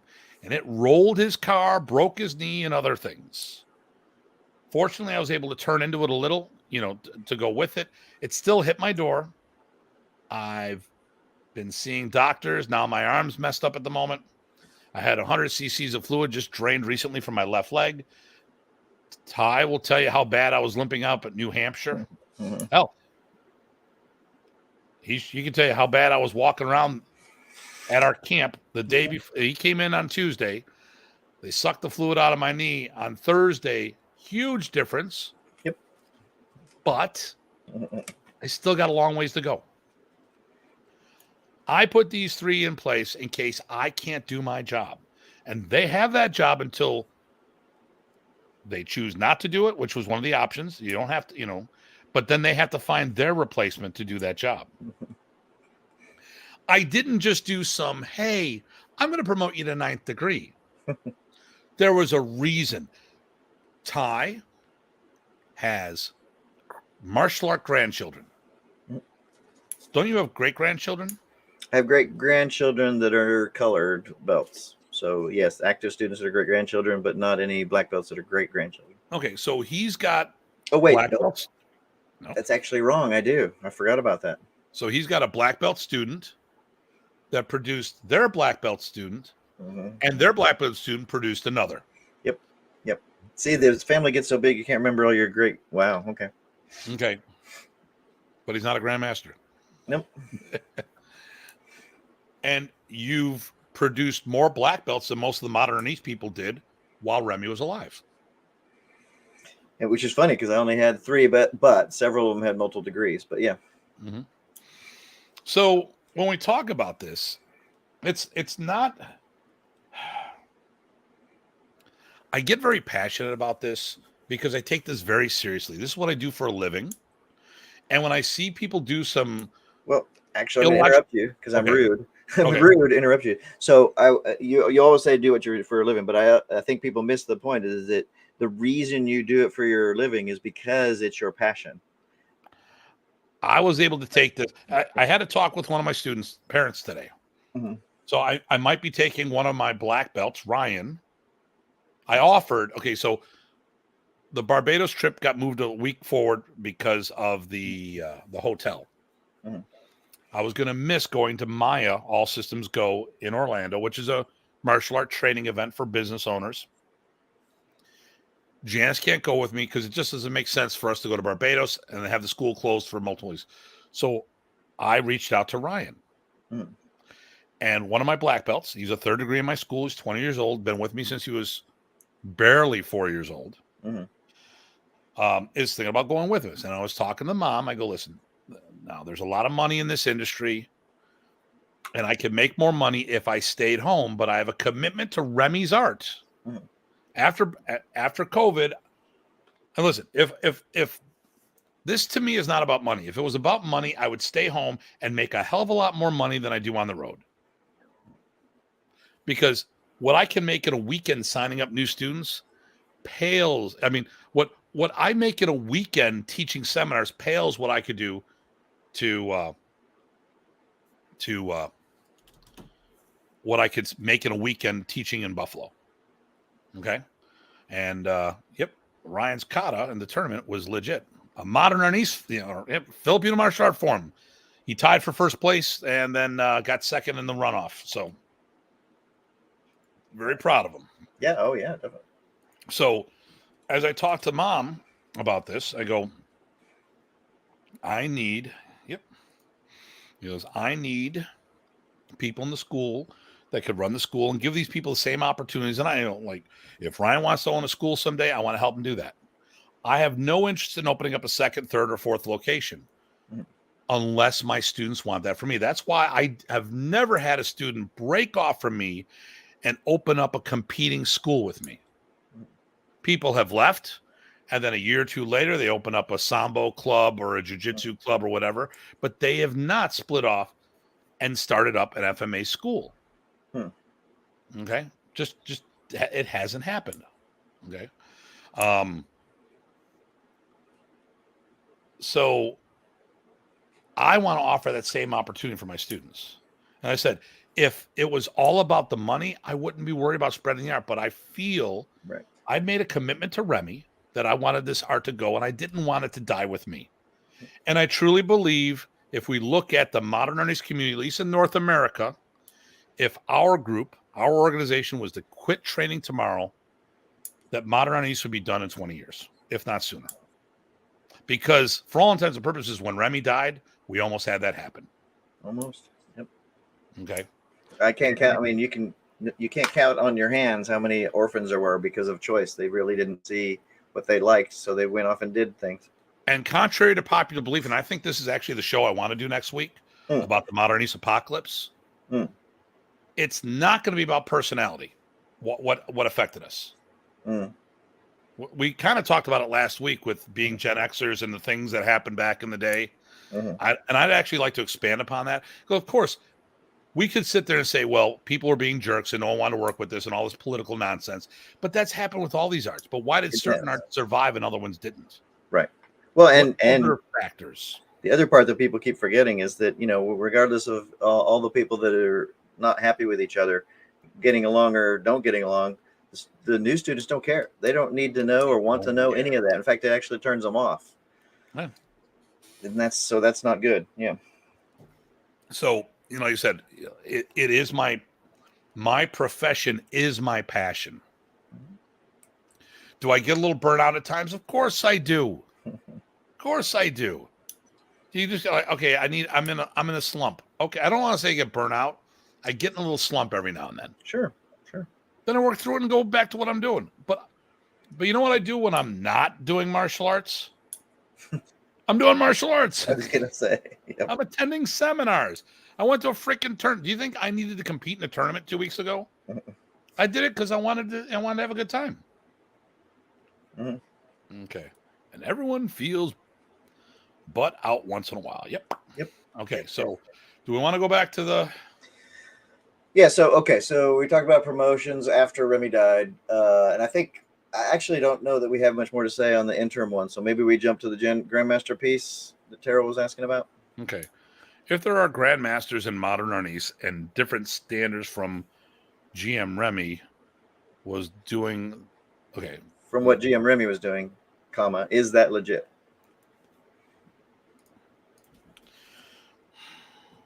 Theoretically, we should all be getting better. Each generation should be better than the previous one. Okay. All the best teachers say, look, I want my students to be better than me. I think my students are better than me. Mm-hmm. Oh, here we go. Dr. landed a spinning back kick at the tournament. Made my day. Amen. Regarding the burnout. Yep. It does happen. Listen, I look at my... So here we go. Ryan just turned 20. Okay. Just turned 20. Third degree black belt. Maybe next year, 2024, maybe 2025, he's eligible for his fourth. Maybe. Let's say 2025. So that would put him at 22 years old. Okay. Hey, Danny. Coach Danny, hey. Okay. But he was a third degree at 19 years old. Okay. Mm-hmm. You know what I was when I was 19 years old? I started Modern Arnis. I am so jealous of my students. Right. I look at all of them. Look at Shia. Look at the beast that she's become. Mm-hmm. She's finally hit 12 years old, and she's a freaking beast. And she took that damn adult test, and she was not the weak link on the floor. She was doing better than a bunch of people out there. Mm-hmm. Now, her only problem these days is that she's now fighting in the adult class, and she doesn't have the strength to wield this stick. That padded stick is a lot bigger, and she's dealing with people who've got a lot longer arms than her. So when she was coming up, she had that problem in tournaments that she was short for her age. Well, now she's about right, but now she's fighting people who are 15, 16, 58. Luckily, her timing is really, really good. Yes, it is. And she's got to get dialed in a little better. Yep. And she keeps getting better at everything she does, you know. But, you know, but I look at them and I think that each generation we should be getting better. Mm-hmm. Unfortunately, I think we're getting worse in some cases. Mm-hmm. You know, and that's as a community, not as an individual. I think our guys rock. Okay. Could they be better? Yes, they could. Should they be better? They damn well should be. COVID didn't help matters. This new economy doesn't help matters. And we've had to make some adjustments. But the trends I've been seeing lately have nothing to do with that. Mm-hmm. I don't think there's grandmasters in Modern Arnis, myself included. How's that? That's pretty fair. Okay. And actually, to me, I think Datu supersedes all that stuff because Remy only gave out 6 in the world. And I see all these Datu. I'd rather be for business. I throw the GM thing on there. Mm-hmm. I don't care who the hell you are. I'll go on the floor with anyone, and I'll prove I've got something good to offer. Simple as that. I like to say it, you know, we've talked about this before. When you go out there looking at martial arts across the board, not just FMA even, there are so many grandmasters out there. It's like a freaking haystack. It's insane. When I was coming up, you know, it was rare to find a master, let alone a grandmaster. And that's in your town or in your county. Right. Oh, yeah. In your county, you're not going to find a master, let alone grandmaster. But in your state, you know, you might find the odd grandmaster for a couple different styles, but not one for every or 10 for every. I think we're the odd ones. That's us. Maybe that's it. But it's just weird that the inflation is maybe we've just been in it too long and the inflation's always been there. It jumps out at me. Dime a dozen, I've heard some people say. A what? Dime a dozen. Lately. So I was going down to an event, and Terry Dow was Terry Dow. Hey, Dylan. Hey, brother, give me a call this week. We got to talk. I was trying to grant my first degree. Thankful I met Datu and PG associated and stuff. Okay. I was headed down to an event, and Terry Dow was at an event in the same town It was hilarious. It was the Bill Wallace, Joe Louis training camp. Joe Louis had passed away, but it was, so they're in the next hotel. So he's talking to one of his Superfoot brothers. Look at this guy, Grandmaster. I don't know about that. Grandmaster. There's like 10 Grandmasters. Right. And he swinks out. I go, what about this guy? Tim Hartman. I know him. And then he messaged me, Tim, are you coming down? Why? Are you teaching at the event? You at this event? No, I'm at this event. Well, no, that event. And then we found out we're literally across the street from each other. I spent more time with that other group. And I'm not making comments of it, but it's like the whole thing was, guys, like, how many Grandmasters can you have at one event? Evidently 16. I was going to say all of them, but in the same art. Right. Okay. Not wrong, Danny. Shaking the trees. Oh. Yeah. No, just perspective. So maybe there's inflation. I kind of think there is, but maybe there's not. Maybe it's just that there's people, because imagine when I was coming up and you saw these masters and grandmasters, there were second and third degrees teaching, and that was pretty high at some schools. So if those guys kept going, they would be, very high degrees by now, if not grandmaster. So maybe that's all that happened. Maybe everybody that was doing it just matured and stuck with it. That's not my experience, and I have a pretty good retention ratio. But if you started in martial arts, the chances you're still there, no matter what your rank is, 10, 20 years later, are pretty darn slim. So that's why I keep thinking the inflation is the problem, not the just that everybody finally matured. Yeah. Anyway. I have issues. So many issues. Listen, and I wanted to talk about this too. I'm very passionate about what I do. But I take what I do, 10 years anniversary, there you go. Awesome.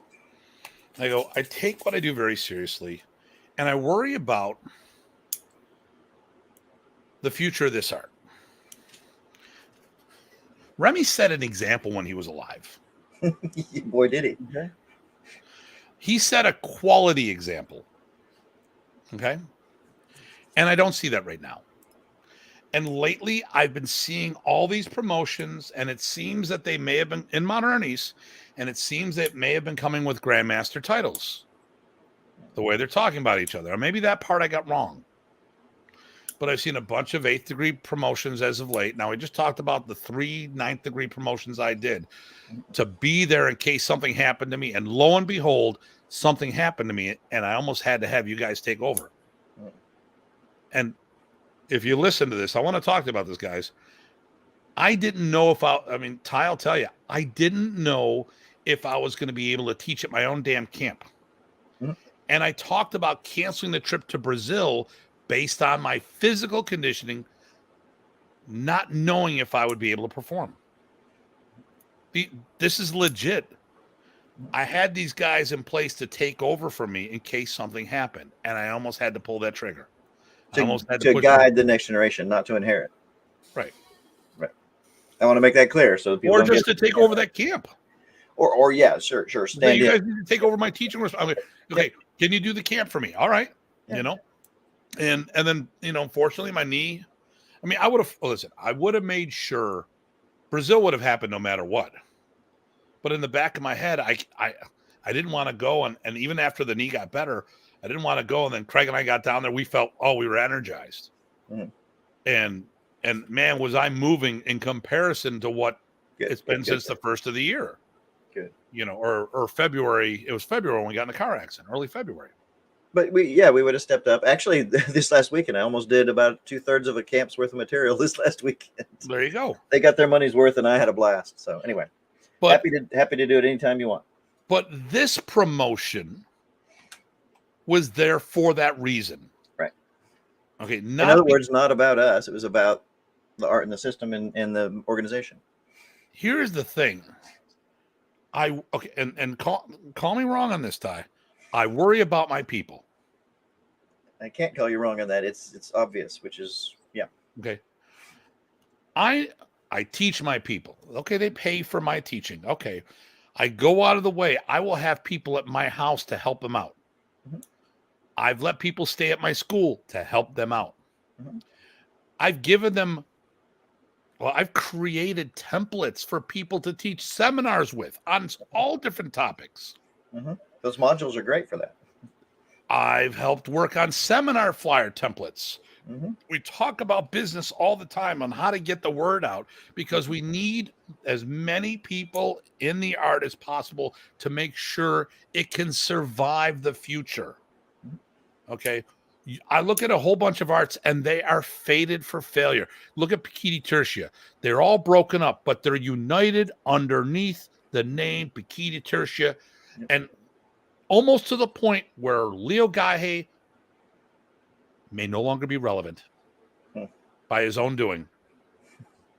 You would, if Leo Gahe died tomorrow, a lot of people would mourn. I'd feel bad myself. Yep. I always got along with him. I liked him. I never put myself in a position where I might be in that situation where afterwards I don't like him.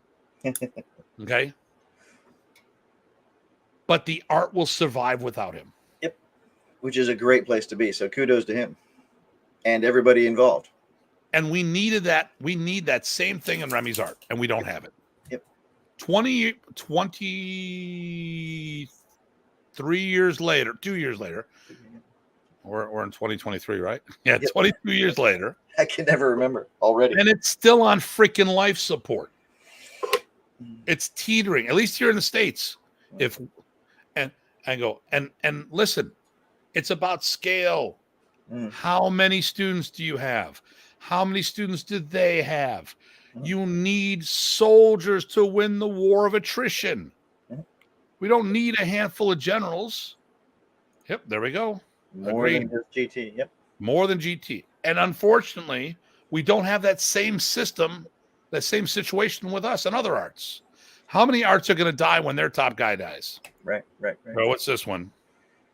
Which systems do you think are on the brink of extinction, or at least heading towards obscurity? I don't want to. We've talked about some in the past on FMA discussion. I do not want to do that here because people will be upset with me, and I do not think that some of my friends can understand the difference between constructive criticism and it could be any of them, though. It can happen to any of them in a heartbeat. It could be all of them in a heartbeat. Literally. So here, and thank you for understanding. There's been a whole bunch of. I don't like it when people say stuff about Remy. I really don't, because I'd like to have a dialogue about certain things, and we're going to talk about a few things in the future. I've had people that have had bad experiences with Remy. Well, why did they have a bad experience? And I know firsthand that some of the problems people had with Remy were other people and not them. So let's just role play and say Tim had a problem with Remy. Yeah, Tim had a problem with Remy because someone was jealous of Tim's relationship with Remy, and they put a bug in his ear. I was a troublemaker. Because an acquaintance of mine didn't like the fact that Remy did a seminar at a person's school and was very upset, not thinking that the community would support her because the person was accused of being a pedophile and didn't think Remy should do a seminar back there ever again. And I went to the seminar because I needed to be around Remy because my grandfather died. And I didn't support the host. I supported Remy. But I said, and if Remy would have done it again and I was available, I still would have gone because I would have been going to put money in my teacher's pocket. Because at the end of the day, the money went to the host who gave Remy money. They're just the middleman, the bag man, holding, taking a little piece for themselves if they met the criteria. But I talked to that person, and they didn't think I was being receptive to what they were saying. Go, let's go talk to Remy right now. This person was about to leave, quit, never be around Modern Arnis again. I went with her. We talked to Remy about it. And then after she left, Tim, you're a troublemaker. Remy, she was about to quit. And lo and behold, a year after Remy died, the person was arrested for being a pedophile. Okay. I showed support for I did the right thing, but because it was an emotional thing that Remy didn't want to deal with, I was a troublemaker. And then people would see opportunities like that and just twist the knife in because they didn't understand the big picture. That I saw happen a lot. Everybody was scrambling for a piece of Remy because Remy is so good at making you feel connected to him. That was the other side of it. Yeah. But as far as did we answer Terrell's question? I don't think we did, but we alluded to some of the things. Okay, so let's go back to Terrell. We don't want to leave you hanging, Terrell. Well, we kind of want to leave you hanging a little bit, but okay, let's say this one more time. Rephrase. So if there are different grandmasters in Modern Arnis and different standards from what GM Remy was doing, is that legit? So right off the bat, I'll say right from again, there is no other grandmasters than Remy. We need to be behind somebody in Modern Arnis. I feel a lot of people out there have substandard standards. They're promoting based on ego. They're not helping their students. This is the stuff they make illogical promotions for no reason. I meet someone for the first time in my life and I promote them to 6th degree black belt. I meet someone, or here's someone who's been off and on with Remy for years, but are not promoting Remy's art. I'm going to promote them to 8th degree black belt and fill in the blank. And it seems they're giving away rank like it's candy. I don't see people concerned. I see, and I hosted the first one. I hosted the Modern Arnis reunion camp, the 10-year reunion of, and it should have been the 10-year memorial camp for Remy's passing. I don't know why, but it was a reunion as well. It was. And I think everybody, I haven't heard anybody say that wasn't a useful and good event. Maybe I'm not listening. Okay, and I watched what I said back then because I knew people were going to worry about me saying things and pat myself on the back. Remember, the reunion camp started a whole cascade of events. Dieter came to the event, and he goes, "Hey, I want to do an event." I gave him my support. We did the Best of the West camp, which also got the Best of the East meets West camp. That all started because of the reunion camp. Mike started doing his Hall of Flame, which I wish he wouldn't have, but hey, whatever. It started people working together for a while, and then it fell apart again. Yeah. I think a lot of that has to do with insecurity and jealousy. People gonna people. You know, and once again, I don't, like when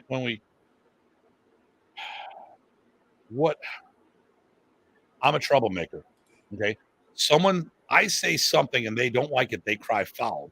But when someone says or does something that I don't like, I'm supposed to bend over and take it. And I'm not going to take it. I think they are okay. This is it's my passion.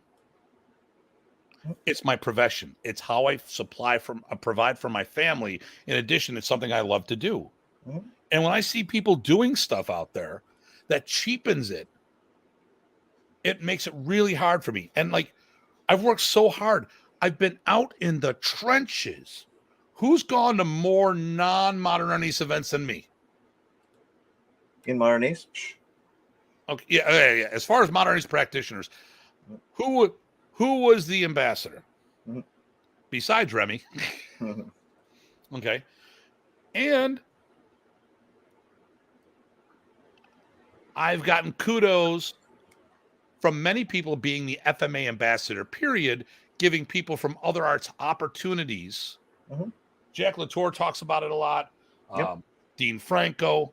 I created a whole bunch of events to promote. Let me see, who's I had at my school? Nene Tortal, Bobby Tabuada, Michael Hiron, Max Palin, Marlena Hofano, Roger Igbulis, Rick Manglanong, Ricky Lazo, Reno Ballinado. What? Reno Ballinado, the Mike and May Williams. Yep. And then a whole bunch of other people. Who's been doing that stuff?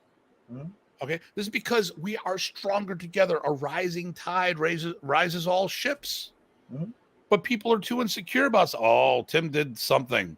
Tim did something to Remy. Really? I did something to Remy? But you're hypocritical because you showed up and took money at my reunion camp. But you won't work with me. Why didn't you just say you wouldn't work with me in the first place? Because when Tim's wallet opens up, everyone shows up. Go figure. All right, here we go. From outside, here we go. I'll read it if you want. Yeah. If Danny goes from the outside looking in, aren't there several factions within Modern Arnis? Why can't they continue the arts? Or are you wanting all to come together under one umbrella? Is that best to grow the art? There's a bunch of questions there. Ty? Let's see. So, are there several factions with? There are several factions with Modern Arnis, and then some of them have different. Some of them have different flavors or directions that they've emphasized or de-emphasized, and so then there's a question of how different is too different, that kind of good stuff. So I'm not going to go there. So, in the short answer is yes. The longer answer is but. Well, I'm going to ask you this: are there factions or individuals? I think that's What do you mean by factions? Right? Are we talking organizations? Are we talking individuals? Or are we talking small groups? Or are we talking? So let's throw it out there. Boom. Dan Anderson, he has one school. Mm-hmm. Okay. Boom. Brian Zolinski teaches out of his garage.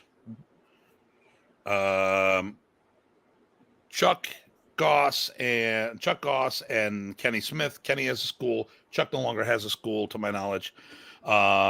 They do 2 camps a year. I'm not sure. I think it, yeah, and some seminars. So okay, so he's saying organizations. So I guess the thing was, what would you consider the size of a relevant organization? And to be honest with you, the only one that has any kind of numbers, and I don't know the number, would be Bruce Chu. I think he's got. I think we definitely have the largest organization. We have the world's largest non-government sponsored Modern Arnis organization promoting Remy's art. Okay, no government sponsorship. Of that, hey, get over here. Of that, I might have to take something out of my other co-host's mouth. It sounds like he's chewing something he shouldn't be. Other than that, like I said, Bruce is probably the next largest, and a lot of those guys are HKI guys. I don't know how many schools he's got dedicated. School, not training club, not something like that. Yeah, I'm not sure. I think the IMF got Chuck and Kenny. They might have just as many folks as Bruce. I can't tell anymore. It's not as obvious what they're how many people they're reaching. And that's just something I don't know. But at one point I thought they had similar numbers. I'd love to have him on the show.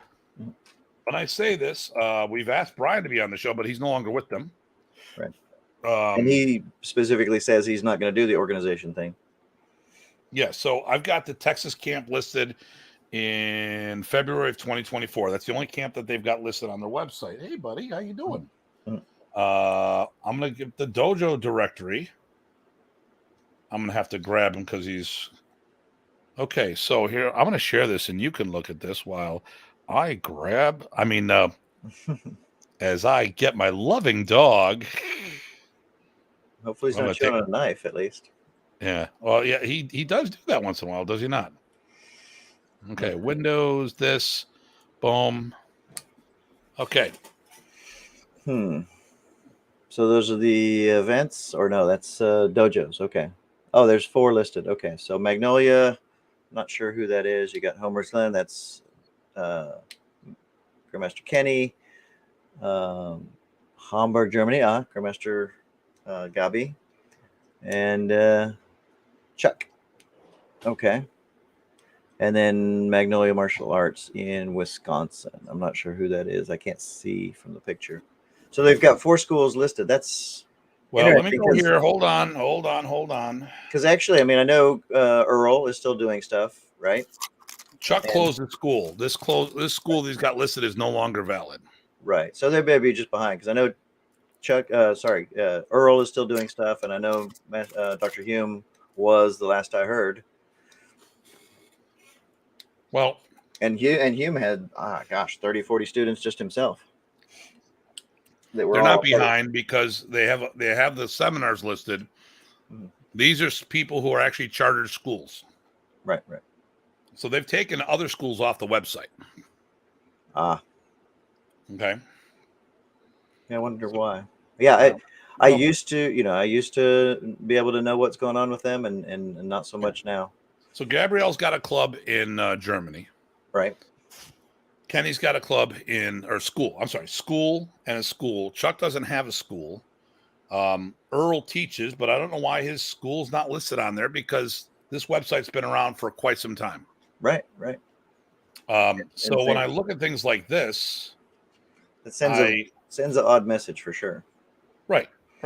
And we got this guy down in Wisconsin. So I mean that's that. I mean, so so when we talk about organizations, I mean to me it's just a couple guys. Now I do know that Kenny specifically, as well as Chuck, is the stick consultant for Small Circle and DKI. Yeah, which is great. Which is great. Yep. But they are a stick consultant. They are not, it's different. You know what I'm saying? Yeah, it's like the big three. I never did the big three seminars on purpose because I wanted to get all Remy all the time because I'm a greedy bastard. So, so to be honest with you, I mean, actually, the IMAF has pretty much taken herself off the radar. They're a non-issue. Actually, they're not doing now. They have promoted some people to Grandmaster, which at 7th degree, and they're using the DKI platform because that's not a modern platform. That's not even a protocol. That is not Combatant protocol. That is DKI. So they're going the way of Jeff, because remember Jeff Delaney, right, has an organization, but you can't find anything about it and how big it is and what they're all doing. Actually, Jeff doesn't have an organization. He teaches at one school once or twice a year. Right, but I'm saying it started with an organization, right? Yeah. The branch, and so that's what they've done. So maybe they're doing the same fade, unfortunately. I hope not. Yeah. So, and then we can talk about Chad Bailey, but it's Progressive Arnis, which is not Modern Arnis. Modern Arnis is part of his synthesis, very much like Kelly Warden has his NSI and Wartac combatives, which Modern Arnis is part of the synthesis. But we're looking for people who are waving the Remy Pracis Modern Arnis banner to promote the art. Proper. Not properly, proper. Remy's art. And then I hear stuff from other people. Hey, what is Modern Arnis? And they're flavoring with all this other stuff. And I'm sorry, I want to do what Remy taught, not somebody else's synthesis. Okay. And not real organizations, just individuals doing their own thing. Yep. And some of the individuals just make no sense. Like when they did the last 3 Grandmaster promotions in Modern, Kelly Warden, Dan Anderson, and Brian Zolinsky. The only one that makes sense there is Kelly Warden. Only one. He checks all the boxes. He is international. He's got a large enough following to qualify that. His students have students. He's got mad skills. Mad skills. Okay. Doesn't wave the Modern Arnis banner though. He carries the Modern Arnis DNA spliced with other stuff to other people. Great. Okay. But to be a Grandmaster in Modern Art, okay. If you're going to be a Grandmaster in a system, to me, and maybe I'm wrong, that should be the primary thing you're pushing. Maybe I'm wrong here. Maybe I'm wrong. Seems like you should, unless you're inheriting maybe a family style, and that's the only way it keeps going, something like that, right? It's a different kind of a thing. It's almost like a. But I mean, if we're talking Remy's, if we're pushing Remy's art, so yes, and I'm saying it doesn't make sense for Brian or Dan because Dan only has one school. I don't know of any MA80 black belt. I mean, that's the other thing too. He's got his MA80. He created allegedly. Remy gave him some kind of fax message that I would love to see this fax letter he keeps talking about, giving him the permission to start this Modern Arnis subsystem. But I mean, where are these? He has no schools underneath him. It makes no sense to me. Furthermore, Brian, he just teaches out of his garage. He doesn't have this global. It just makes no sense. And maybe I'm the bad guy here, but to me, it just doesn't make. And this is the stuff that makes.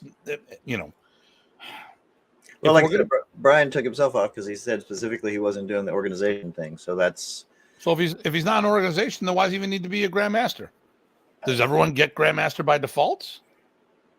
I actually don't know if he asked for it or not. I kind of think he didn't. So there's that. But I'm not sure. Kelly uses bits of Modern Arnis being integrated. Yep. Exactly. which is the JKD mindset. Use all the things and he's good enough. He can use all the things however he wants to. And I'm gonna talk sacrilege. That's why I don't like watching Inosanto, who's a phenomenal Filipino martial artist. But when you watch him move, it's such a blend of everything he does. You don't know what's FMA and what's not. And when I want to get FMA, I want FMA. If I want CLOT, then split it off and let me know what CLOT is. Let me know what this is. Let me know what that is. Probably one of the world's best martial artists. Oh, no, there's no probably. He's one of the world's best martial artists. Done more for the whole world in martial arts than probably anyone else has. But when it comes to FMA, he's not the guy I would go seek out. One, because I don't have direct access. I'd have to do a seminar. I don't like the seminar format. But two, I want to know that whatever I'm getting is as untainted as possible so then I can do my own synthesis of things. I want to know that if he's doing takedowns and all this other stuff, is that Filipino? Is that Indonesian? I need to know the difference. You know you need to be able to see the roots in order to do your own thing. And this doesn't feel right to me. This feels completely different. Oh, that's because it's this. All right. Right. Well, if that's the shoot fighting thing, then I need to know. But yeah, so I mean, and that's the way I want my modern. That's why I want Remy's art to be. So then people can choose to do their own synthesis, but we still need that source DNA, that untainted DNA, so we can do our own stuff with it.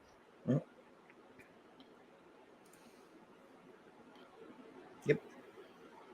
And that's where curriculum help. People say, curriculums don't make anything, except for they help. And there's there we go. Example. Well, when you got curriculum, you know exactly what is, and we sit there and you can even make notations if you want to add. I added this in there. It's from this, but there's why is that an asterisk there? Right. Because it's really not this, that, or the other thing. That's how my personal notes are. I have things annotated in and out about little extra things. So, did we go over everything? I think actually, because I think we did. So who should be allowed to promote the black belt? That's the name of the show, right? Right. So in case in point, there's only 4 in our organization has that authority at the moment. The 3 PGs that I promoted in 9th and myself. We are looking to expand that. Oh, and then Roden showed up, or Dangerfield. Yeah. Nice. Personally, I want more, but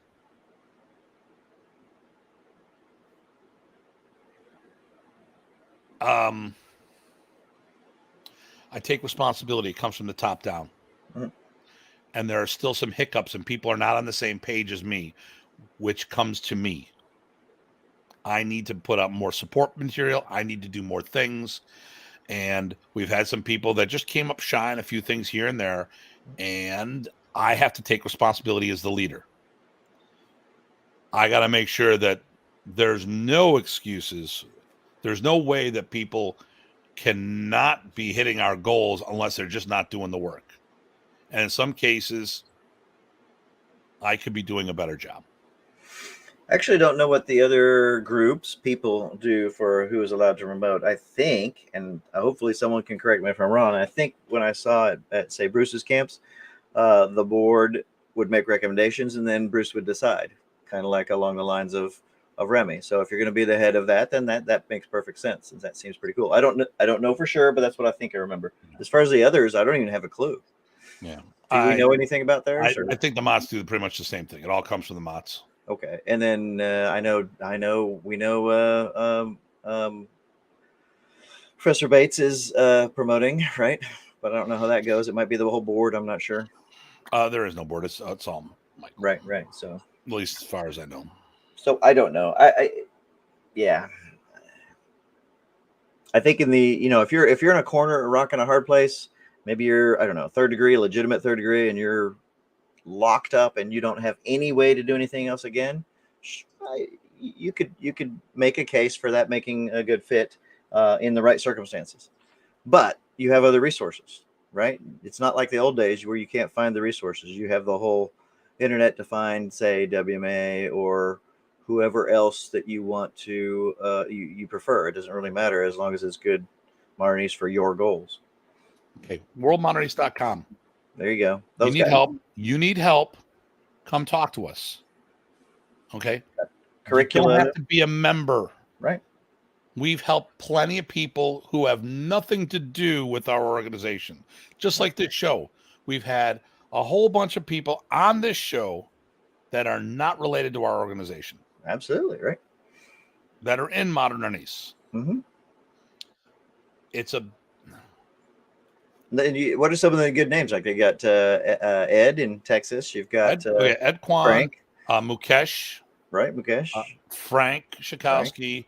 Lauren Therian, right. Mike and May William. Well, Mike and May, they're not with us. They weren't initially. That's right. We've amoeba'd them. Yeah. Carl Minkle. Yeah. Okay. Kelly Warden. Kelly Warden's been on the show. Yep. Love to have him back on.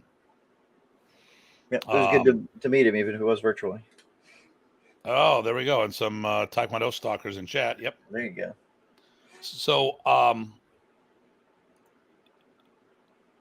okay, because of your giving way, that's why I'm here. Thank you, sir. Yes, we will always give people S. We'll give them S. So you need help, give us a call. Mm-hmm. Hey, you don't like me? If you like Ty, he can hook you up. It's not about the personal side if we're all thinking about the art and the students. Everybody seems to forget that. We can help with certification if you don't feel comfortable doing stuff. Mm-hmm. We have a written curriculum that you can follow. And here's the thing. I don't make anyone be underneath me. They're members of the organization, which means they're part of the family. Now, when it comes time for certification and ranking, okay, that goes through me and the board. And a lot of the board members choose to bring their people to camp so we can all sign off on it together. But the board has the authority to do it themselves now. And guess what? They still choose to go this way. That's what we did in Delaware the last time I was down there. Mm-hmm. You know, hey, Ty. Oh, nice. Who is this? DCL Taylor. Mm-hmm. I don't recognize the name, unfortunately. Okay. But anyway, cool. I'm glad you're there. Thank you. So, you know, and as I go through all this stuff, you know, there's been talk lately, maybe we do a show on this, who knows, top tier people. Trying to say the top tier people have to be on their own. No, I have a freaking top tier team. Do you want to know why you don't see a lot of people at my camp other than our people? Because I put the best damn team I think I did together. Okay.